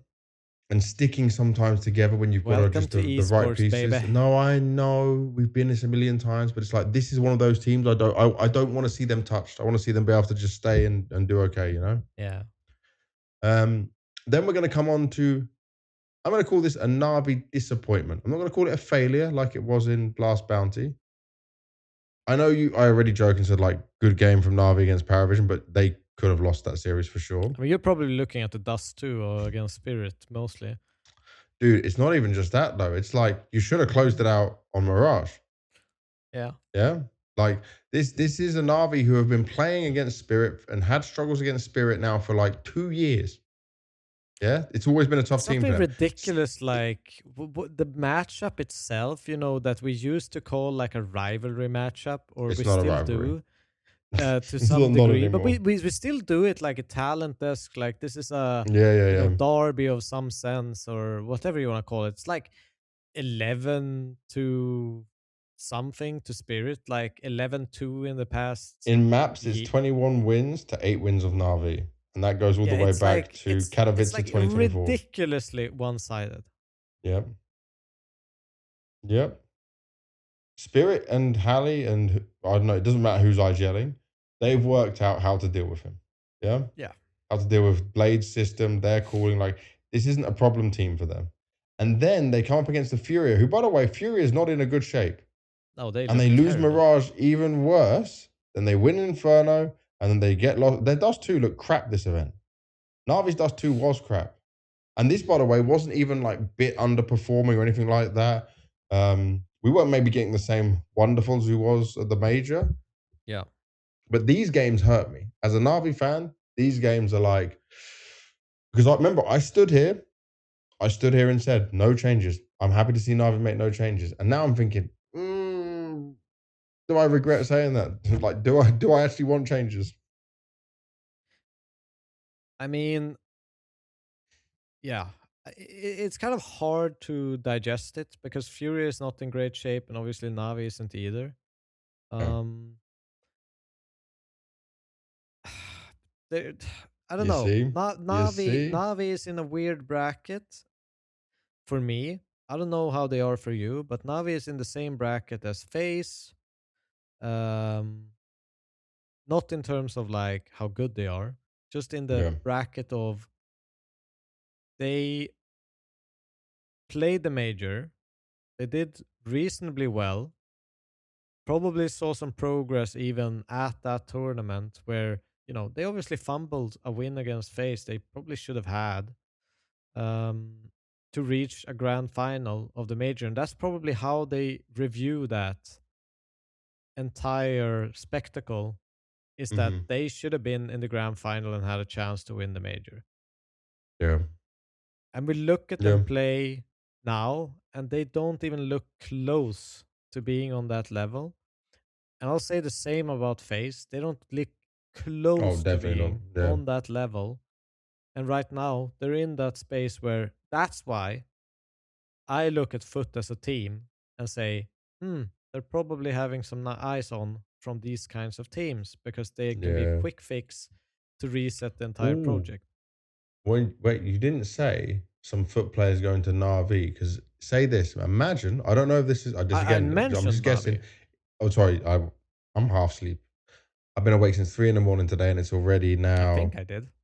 Midnight 25. Maybe you did, maybe you didn't. But imagine if NaVi have a buyback clause. Yeah. Imagine if there's a buyback clause in there to bring some of them players back with McCarthy. Ooh. That could shake things up. Would you be happy then? Yeah. Happier. But I mean, yeah.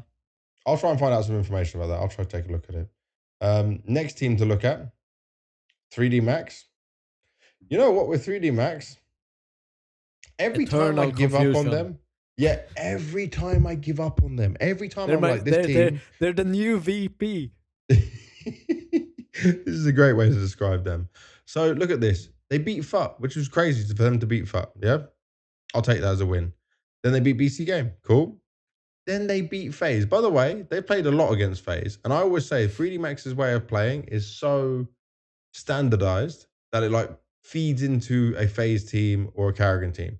You know how to play against it. You just overpower them, no problems. Yeah. But there's a caveat with this one, because normally, pretty much every game except one series that they've played against each other in EPL, FaZe have won always. Yeah. FaZe have been able to handle this team over and over again. It's always been in favor of FaZe. But this one that they win, there was a little thing with a computer problem that Twist was having, admin rushing him to do something, he said. I wasn't at the event. I can't confirm or deny any of this. Just what Twist posted. But Twist had a 0.50 rating event map. Sorry, series, 2 maps. Losing 3D Max. I'm not going to say that's the reason, but like there was something that went on that wasn't maybe normal within all of this. I still thought that 3D Max would win this game. Yeah, no, I know you predicted it. FaZe to me is just, like. Yeah, but okay, they finally beat FaZe. Yeah. So even if I ignore the result against FaZe, they play Vitality, they don't stand a chance. They play Falcons, they don't stand a chance. And against the very elite teams, 3D Max isn't there. Yeah. 3D Max is definitely not there. They never have been. They are going to struggle there. But I'm not going to be pulled back in by some of these. They just beat FUT, BC.Game, and FaZe. Still not going to be like a wow team for me. Can you pinpoint like what you think maybe might be missing for them? Because they've tried everything now. We've had the Maca thing. We've had the Gravity now, IGL. I mean, it's simple. It's their individuals are not good enough. Like, it's not that they are bad. I think all of these individuals are great Counter-Strike players to their own right. But when you are going up against teams that have monezi, Nico, Kiyosuke, and you look at 3D Max, who am I comparing them to? Like, which player am I putting against am I putting Maka versus monezi? Who's gonna win that duel? But like, is there any player on that list that you would pick over any on the Falcons? Like, not even there's IGL. A degree of skill that is, watchable, tangible. We can see it. We can look at the stats. All of these things. I think 3D Max have an interesting way of approaching Counter-Strike, and it works for them and these individuals. But how much more? It's like you have, when your toothpaste tube is empty, and you just try to roll out the last bit. How much more is left, out of this 3D Max toothpaste tube, So I don't know what to say. Could you see them breaking top 10 in the world? Breaking? They can definitely get up there with a good tournament win. That's easy. Or like a good tournament placing. And they getting have there that and in staying them. there. Getting there and staying there. No. Yeah, that's the thing. That's where I can't see it. So they're just going to be a team that can fight it, and then they're kind of gatekeeping the other teams below them. Yeah. That's how I look at it. All right. From 3D Max, FaZe. Oh, where do we begin with FaZe, Devilwalk? So there was a time many years ago now that Mouse was considered baby FaZe, budget FaZe, whatever you want to call them. and they like, dude, this is crazy. This is just 13-5, Mouse now. 13-6. Yeah, like Mouse are just, what do they say? Mogging them. That's what you gave me the word. Mogging FaZe. Like, Yeah. this shows me that Major Magic really is just Major Magic when it's FaZe. You can't defend this anymore. We can't even try and say like, oh yeah, that positive magic at the major is gonna take us into the next part of the year. No. Like we're really clutching at straws. We're really hoping for something to happen. It's a weird one because there's still like HLTV ranking, ranked number 6 in the world, VRS ranked number 9 in the world. If I look at what they are producing on the server, this is like a scary kind of thought. It's like if you go down the list, how many teams can we say actually play better CS than FaZe right now? Obviously Vitality, obviously Furia, Yep. obviously Falcon, Spirit, Yep. Mouse. I would Yep. say PARIVISION. Yep. I would say Aurora. I would say Mhm. NaVi. I would say Yep. G2. I would say Astralis. MongolZ, I don't Astralis know. better. I would say Astralis, yes. I would say Okay. 3D Max. I would even say Liquid. And I would say Foot. I like Foot a lot. I wouldn't say Foot or three I think there's about or 15 Liquid. teams right now in the world that plays better than FaZe. I think what FaZe don't have anymore is they don't have that scare factor. FaZe, to me, when they go into games before, even if they're down 10-2, 9-3, there was a belief that they could come back, and the other team also knew they could come back. So when those rounds started to happen against them, the other team's like, oh no, like I can't, it's FaZe, but they don't have that scariness anymore. I It's think not a teams scary look team at to play. FaZe right now. If every tournament was a blast bounty, whoever gets to pick first picks FaZe. Most amount of VRS points for the least amount of CS you have to play. Like in Yeah. this list. I that's how I view it, It's a blessing to get FaZe right now. Could this be, if it continues like this, I know it's the very beginning of the year, could this be the final year before Carrigan goes to coaching? I mean, it could very well be. But it's up to him. It's not.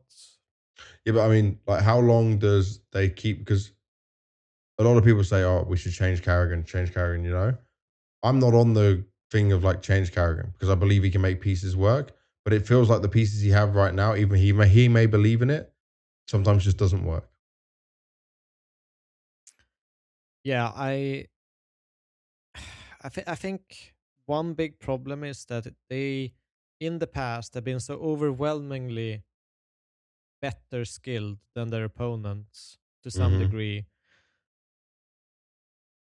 that they haven't even always needed to be excellent at calling, excellent at. They could just default their way into things very well with Yeah. good communication and micro calling in the mid round.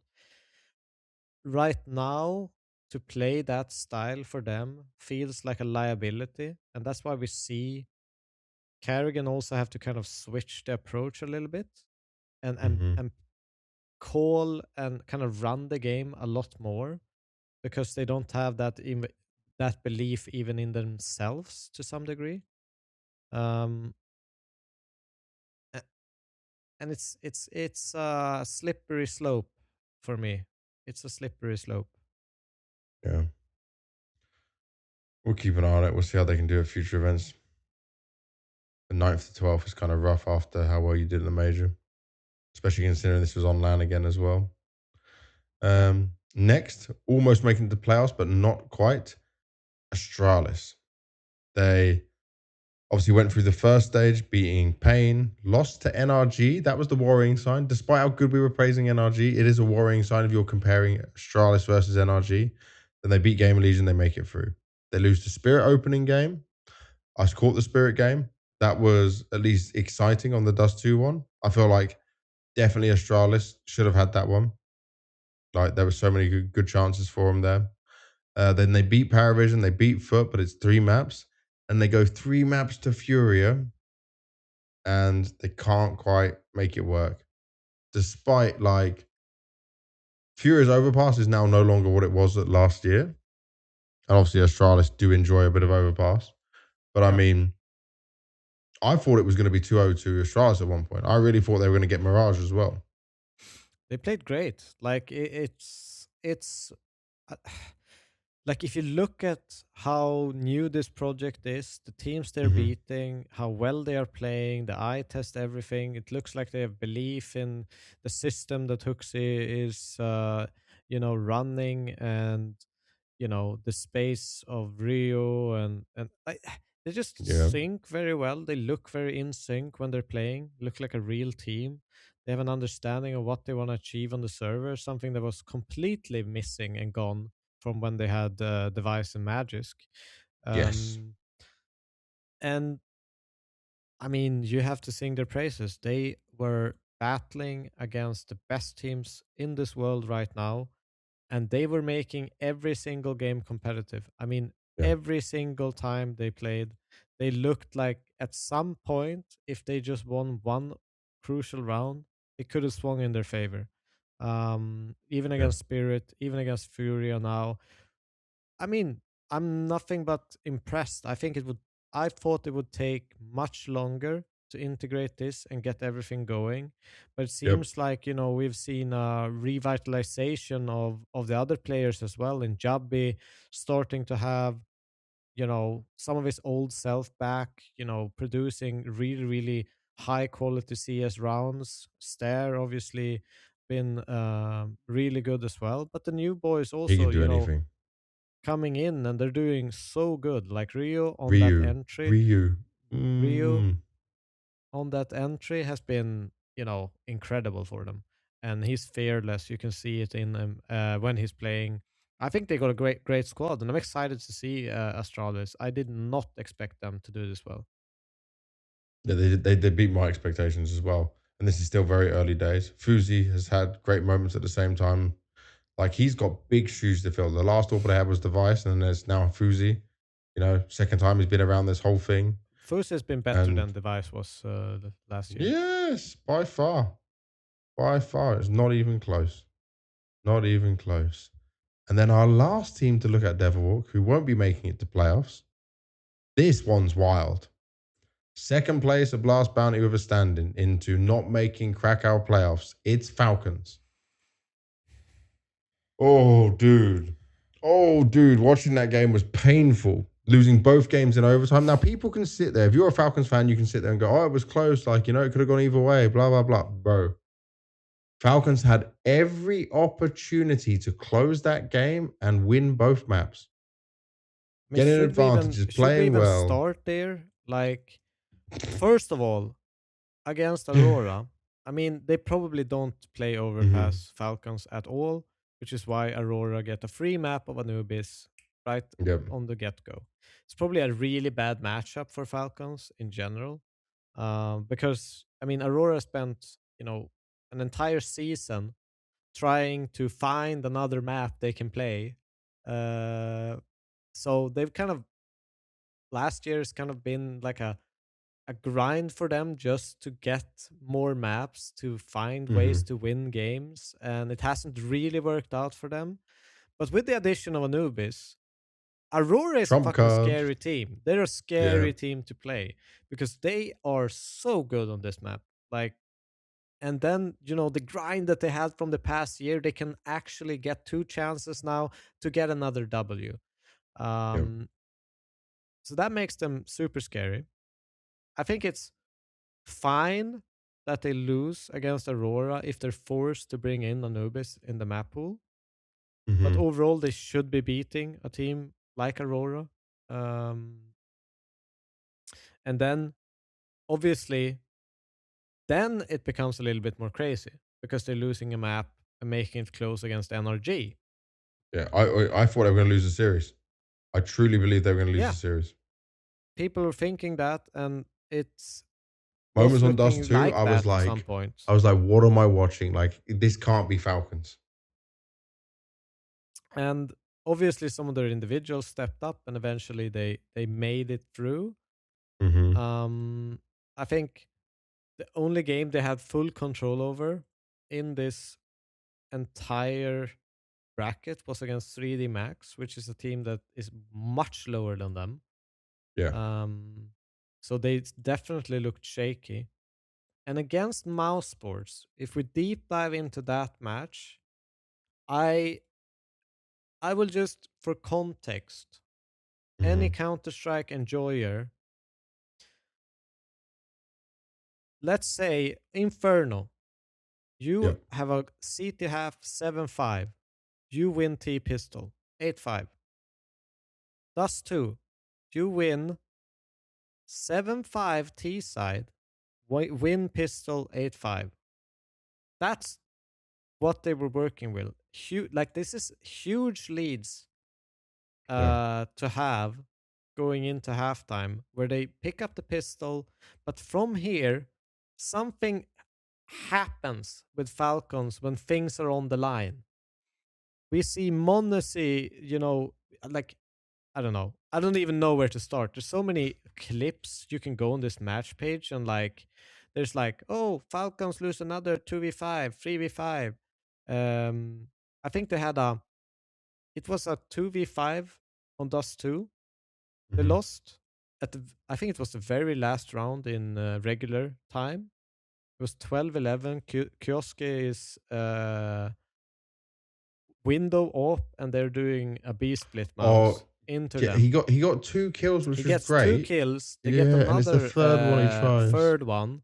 I think Nico is in car, Kyosuke up window, and I think it's Kiksan who is close tunnels.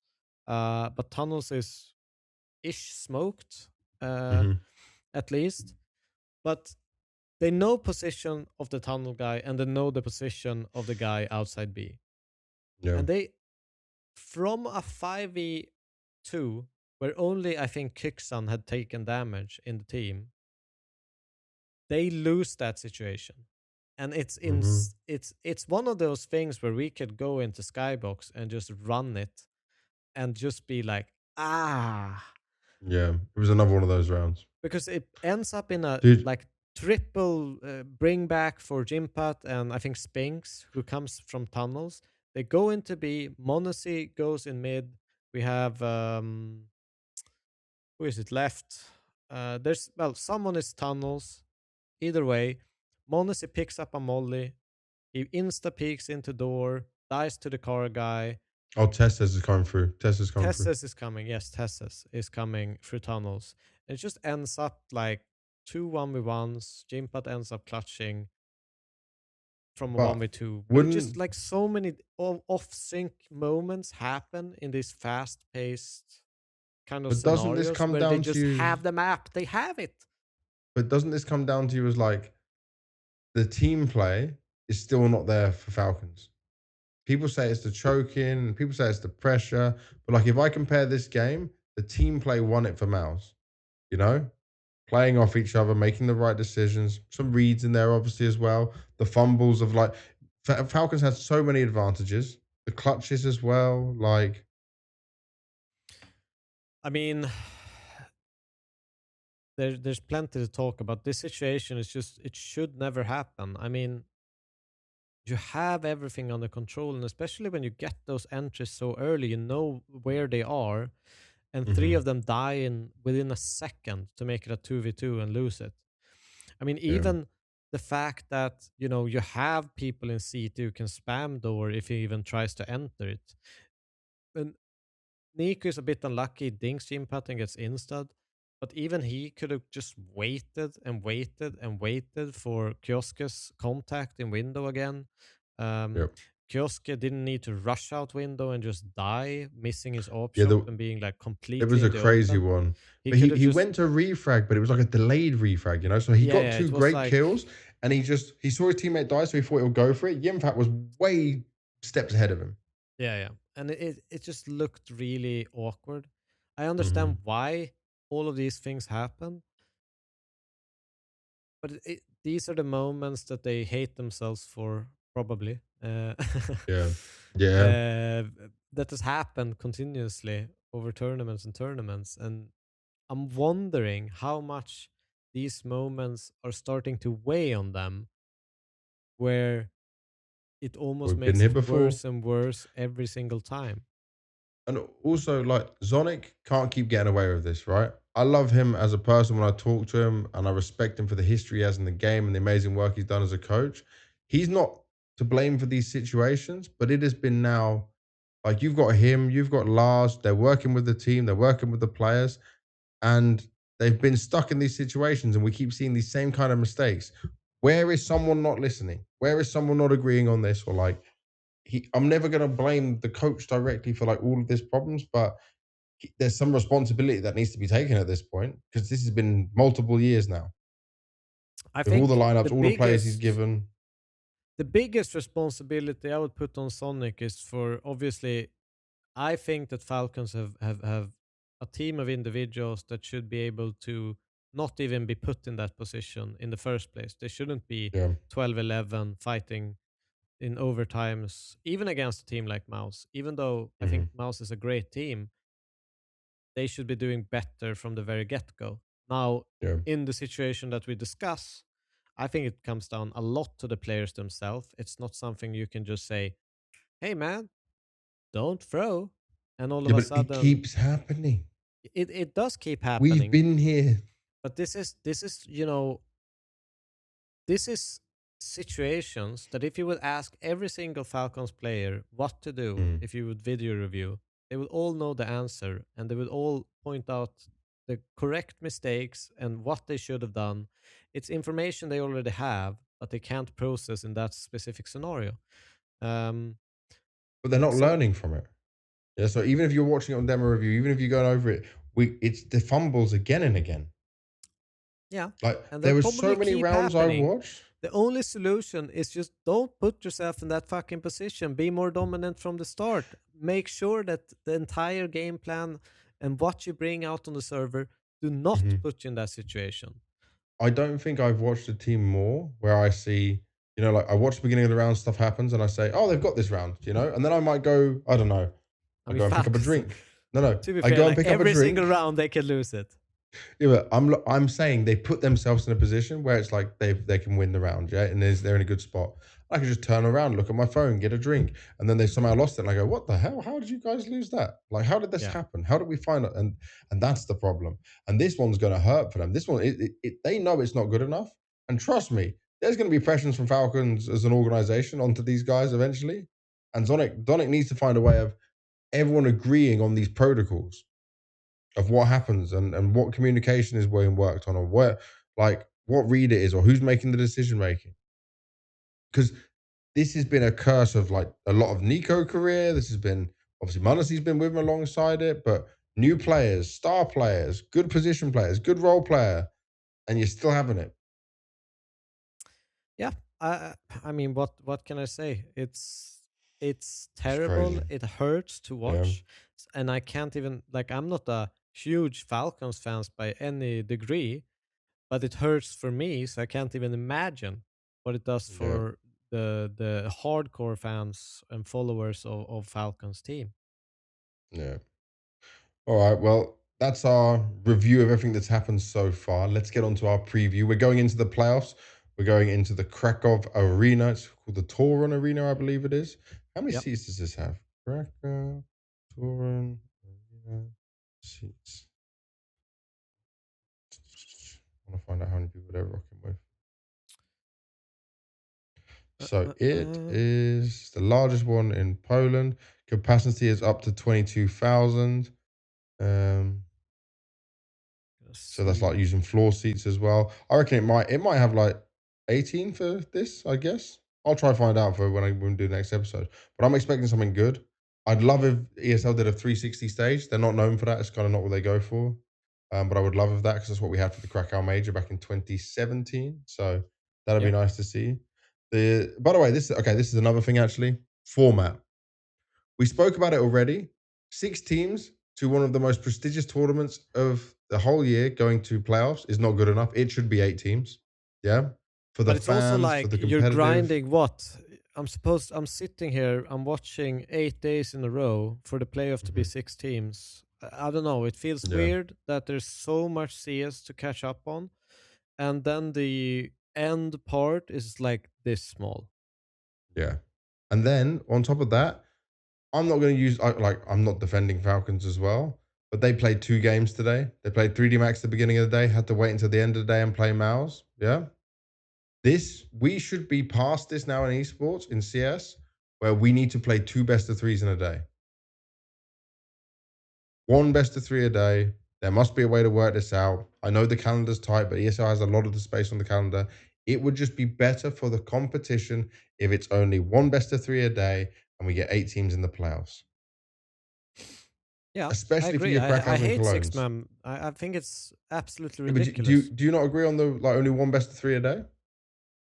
Well, I don't care about that, to be fair.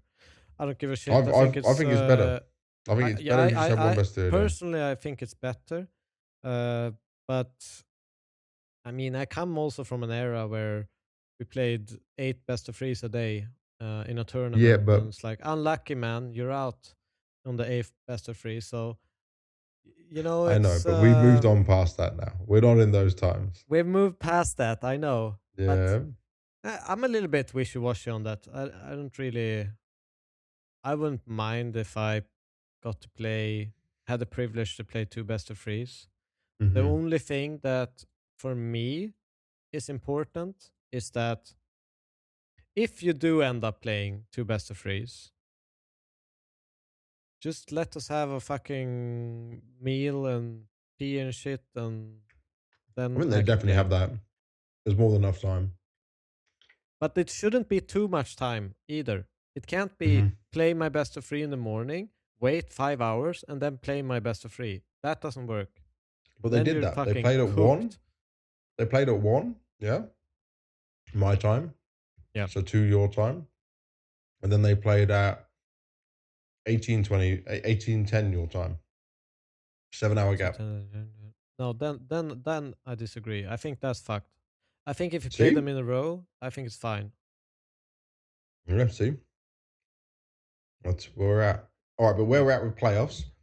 So we have Spirit, Vitality making it through to the semi-finals. I predicted Yes. semi-finalist Furia, Vitality. You predicted Falcon, Spirit. So at least I Yeah. predicted teams that made it to playoffs. So I'm getting a couple of wins there. Quarterfinals, I predicted Spirit, NaVi, Mouse, Falcons. I only got Mouse and Spirit in playoffs from that, not in quarters for Spirit. You predicted PARIVISION, Furia, Vitality, Aurora. You did have Aurora in. Yep. So you won on this one. You did good. And Thank you, looking how the man. bracket is, Furia, Aurora, winner plays Spirit. And then you've got G2 Mouse, winner plays Vitality. When you look at the teams that we have here, I think, I wouldn't say Aurora's a massive surprise, but it's quite a big surprise. And G2's not a surprise, but it's like not a team I would have instantly thought would be doing Krakow playoffs, you know? No, I'd agree. To a certain extent. I think, Because this was the first event of the year for G2 as well. yeah. I think for I mean, there's holes in every single team right now. No one is stable. No one has found their correct rhythm of how to play this year. Yeah. There's been a new update. It changed, quite a lot, even as an individual player, from how Mm-hmm. responsive aiming is and things like that. That kind of shook teams up a little bit. I find it nicer. Some others find it worse. Yeah. So, but I think for Aurora, having Anubis is a big advantage for them. It makes them Yeah. relevant again. In terms of Furia, I think they look shaky as fuck. I don't know what's going Mm-hmm. on. One round they look amazing. Then the next they just fall apart like nothing. Yeah. In terms of G2, they are and always will be, as long as they have Saw, a very consistent system based team. They know Yeah. their protocols, they know what they need to do. They've had enough time to kind of establish most of that into their system. Hunter's gotten more reps as an in-game leader. I think they have a really solid team of individuals as well to do this with. Um, I'm not super mega surprised, but a little bit. I mean, Okay. if I would have picked like between a list, obviously I would put Falcons before G2, you know? Yeah. But this is what happens when some of the favorites lose their Yep. opening games, and it throws the whole bracket into craziness. So we'll obviously talk about the team's whole performance for the playoffs as we always do on the next episode, but we will do our predictions here. So But you've done quarterfinals, a weird one, right? You've done the whole bracket I predicted the whole simulation. bracket based on what I said. Yeah. So I will do the same. Okay. Just, I'll run you through but I mine first then, didn't. because I Yeah. already sent mine to our producer. So I picked Furia over Aurora. And I think Aurora is playing better CS, and I like what I'm seeing from Soulfly. Even if he played better in stage 1 than stage 2, he definitely struggled more in stage 2 against the better teams. It's not what he's used to. Yep. But I do think Aurora struggle on stages. And if this is a big crowd and a big stage, I think that will play into a factor that will benefit Furia. So that's where I'm going with that one. Then there's Mouse versus G2. I'm picking Mouse. I just think Mouse's team play, their synergy, they didn't make changes even when we expected them to make changes. Things are clicking for them, and they're no longer stage chokers. Spirit Furia is then what I would imagine would be happening, right? If my wins go the way I've predicted, I think Yep. Spirit's going to win that. Then I think Vitality Mouse, and I think Vitality's going to win Mouse. And then I think Vitality's going to beat Spirit in the finals and win the whole event. Okay. Where are you I going, Mr. Devilwalk? am going like this. Mm-hmm. I am going Aurora will beat Furia. I think it's their time. Because? I think that when I look at things, I think that Soulfly looks like a great addition. I don't Mm-hmm. think that it's not necessarily being like incredible compared to Jota, but I think there's something different with him compared to Jota. I like the mood in the team seems to be completely refreshed, renewed. They look happy when they play. Major is making clutches and plays that looking crisp and sharp, not at all looking like maybe at the end of last year, like people calling for his head because he cannot frag type of Mm-hmm. player. I think a lot of the times when I've looked at their T side, they've completely outplayed their opponents. Absolutely, like outplayed them outright. Most of the times when I've seen them lose rounds is because of either CT aggression or something has gone wrong, Mm-hmm. where they cannot do their end call essentially. Um, Mm-hmm. and I think that Aurora is going up against a very shaky Furia. And I think Yeah. they can take advantage of that. I still think Furia is a favorite in Okay. the matchup, You're not but factoring in the arena and crowd? it's also the factor if you look at the map pool. Furia, are you going to play Ancient against Aurora because you're veto Anubis, or are you vetoing Ancient to play Anubis against Aurora? Mm-hmm. So I think there could be a map advantage in that sense for Aurora if they play their cards right, and could essentially grind out a 2-1 win. Okay.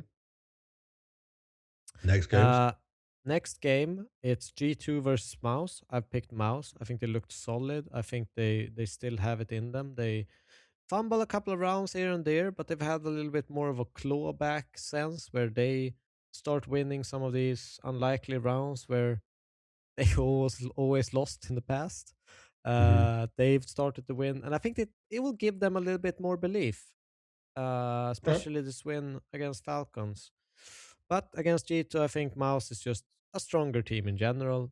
I Yeah. don't think it's gonna be a easy game for Mouse by any means. I think G2 still has wrenches to put in the gear, so to speak, for Mouse. But I think Mouse. So we end up with a Spirit Aurora, and Yep. I'll pick Spirit there. I think they themselves look a little bit shaky, a little bit up and down.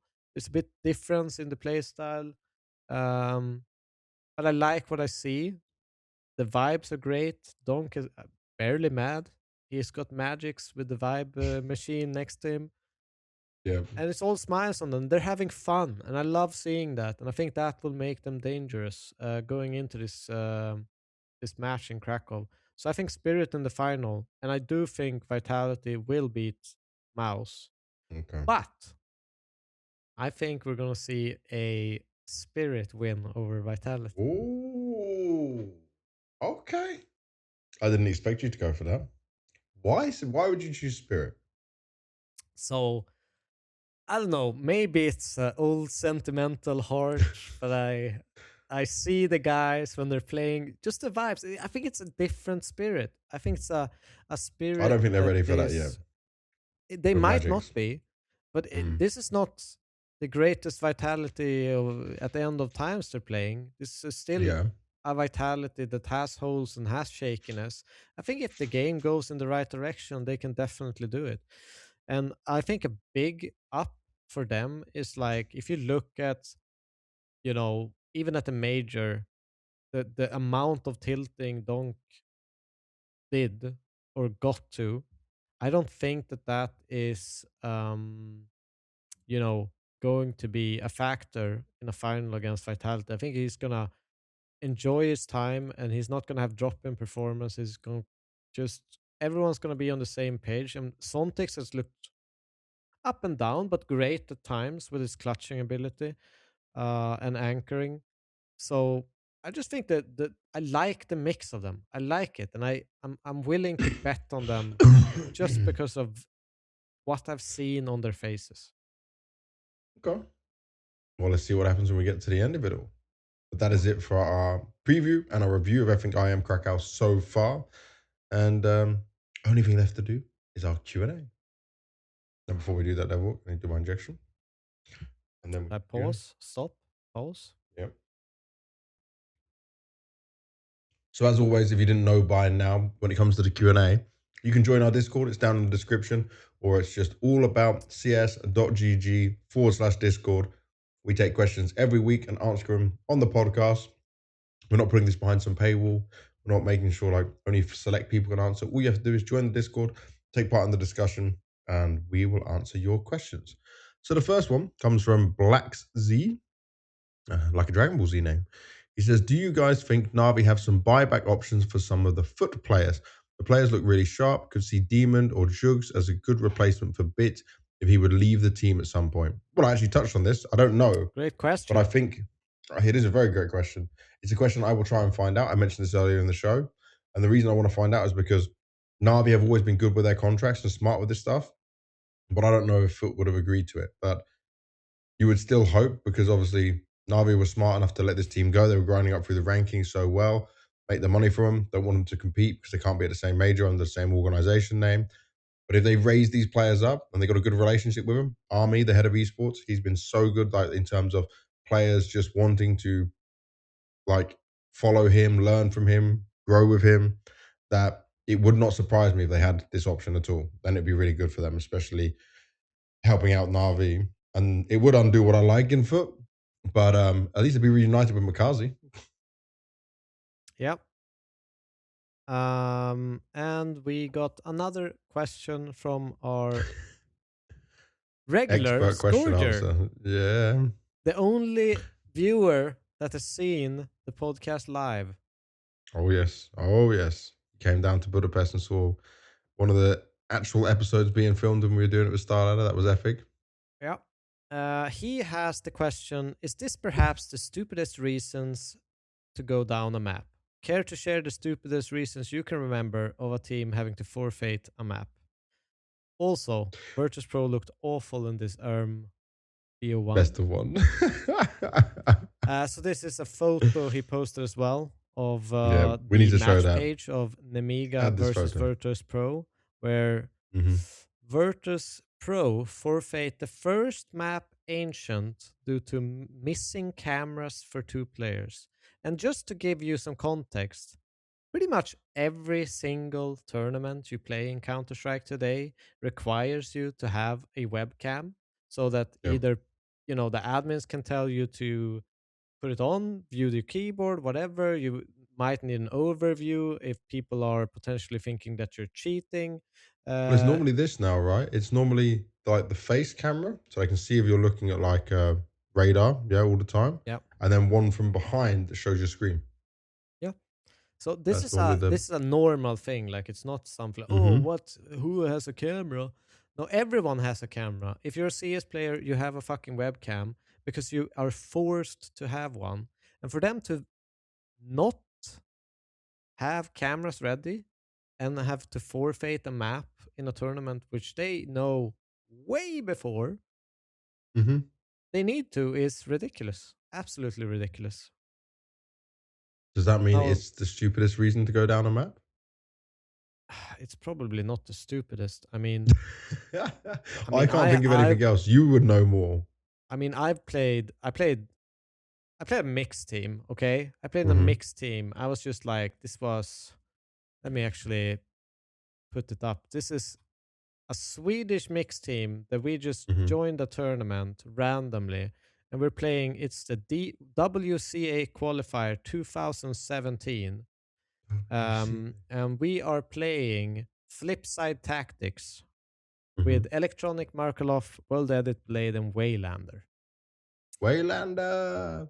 And we had to forfeit the first map because we couldn't find the fifth.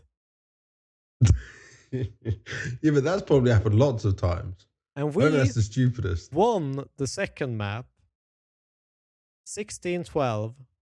I was calling, by the way. And it was me, Sippe, Pronax, Rusty, and Brollan. Oh, nice.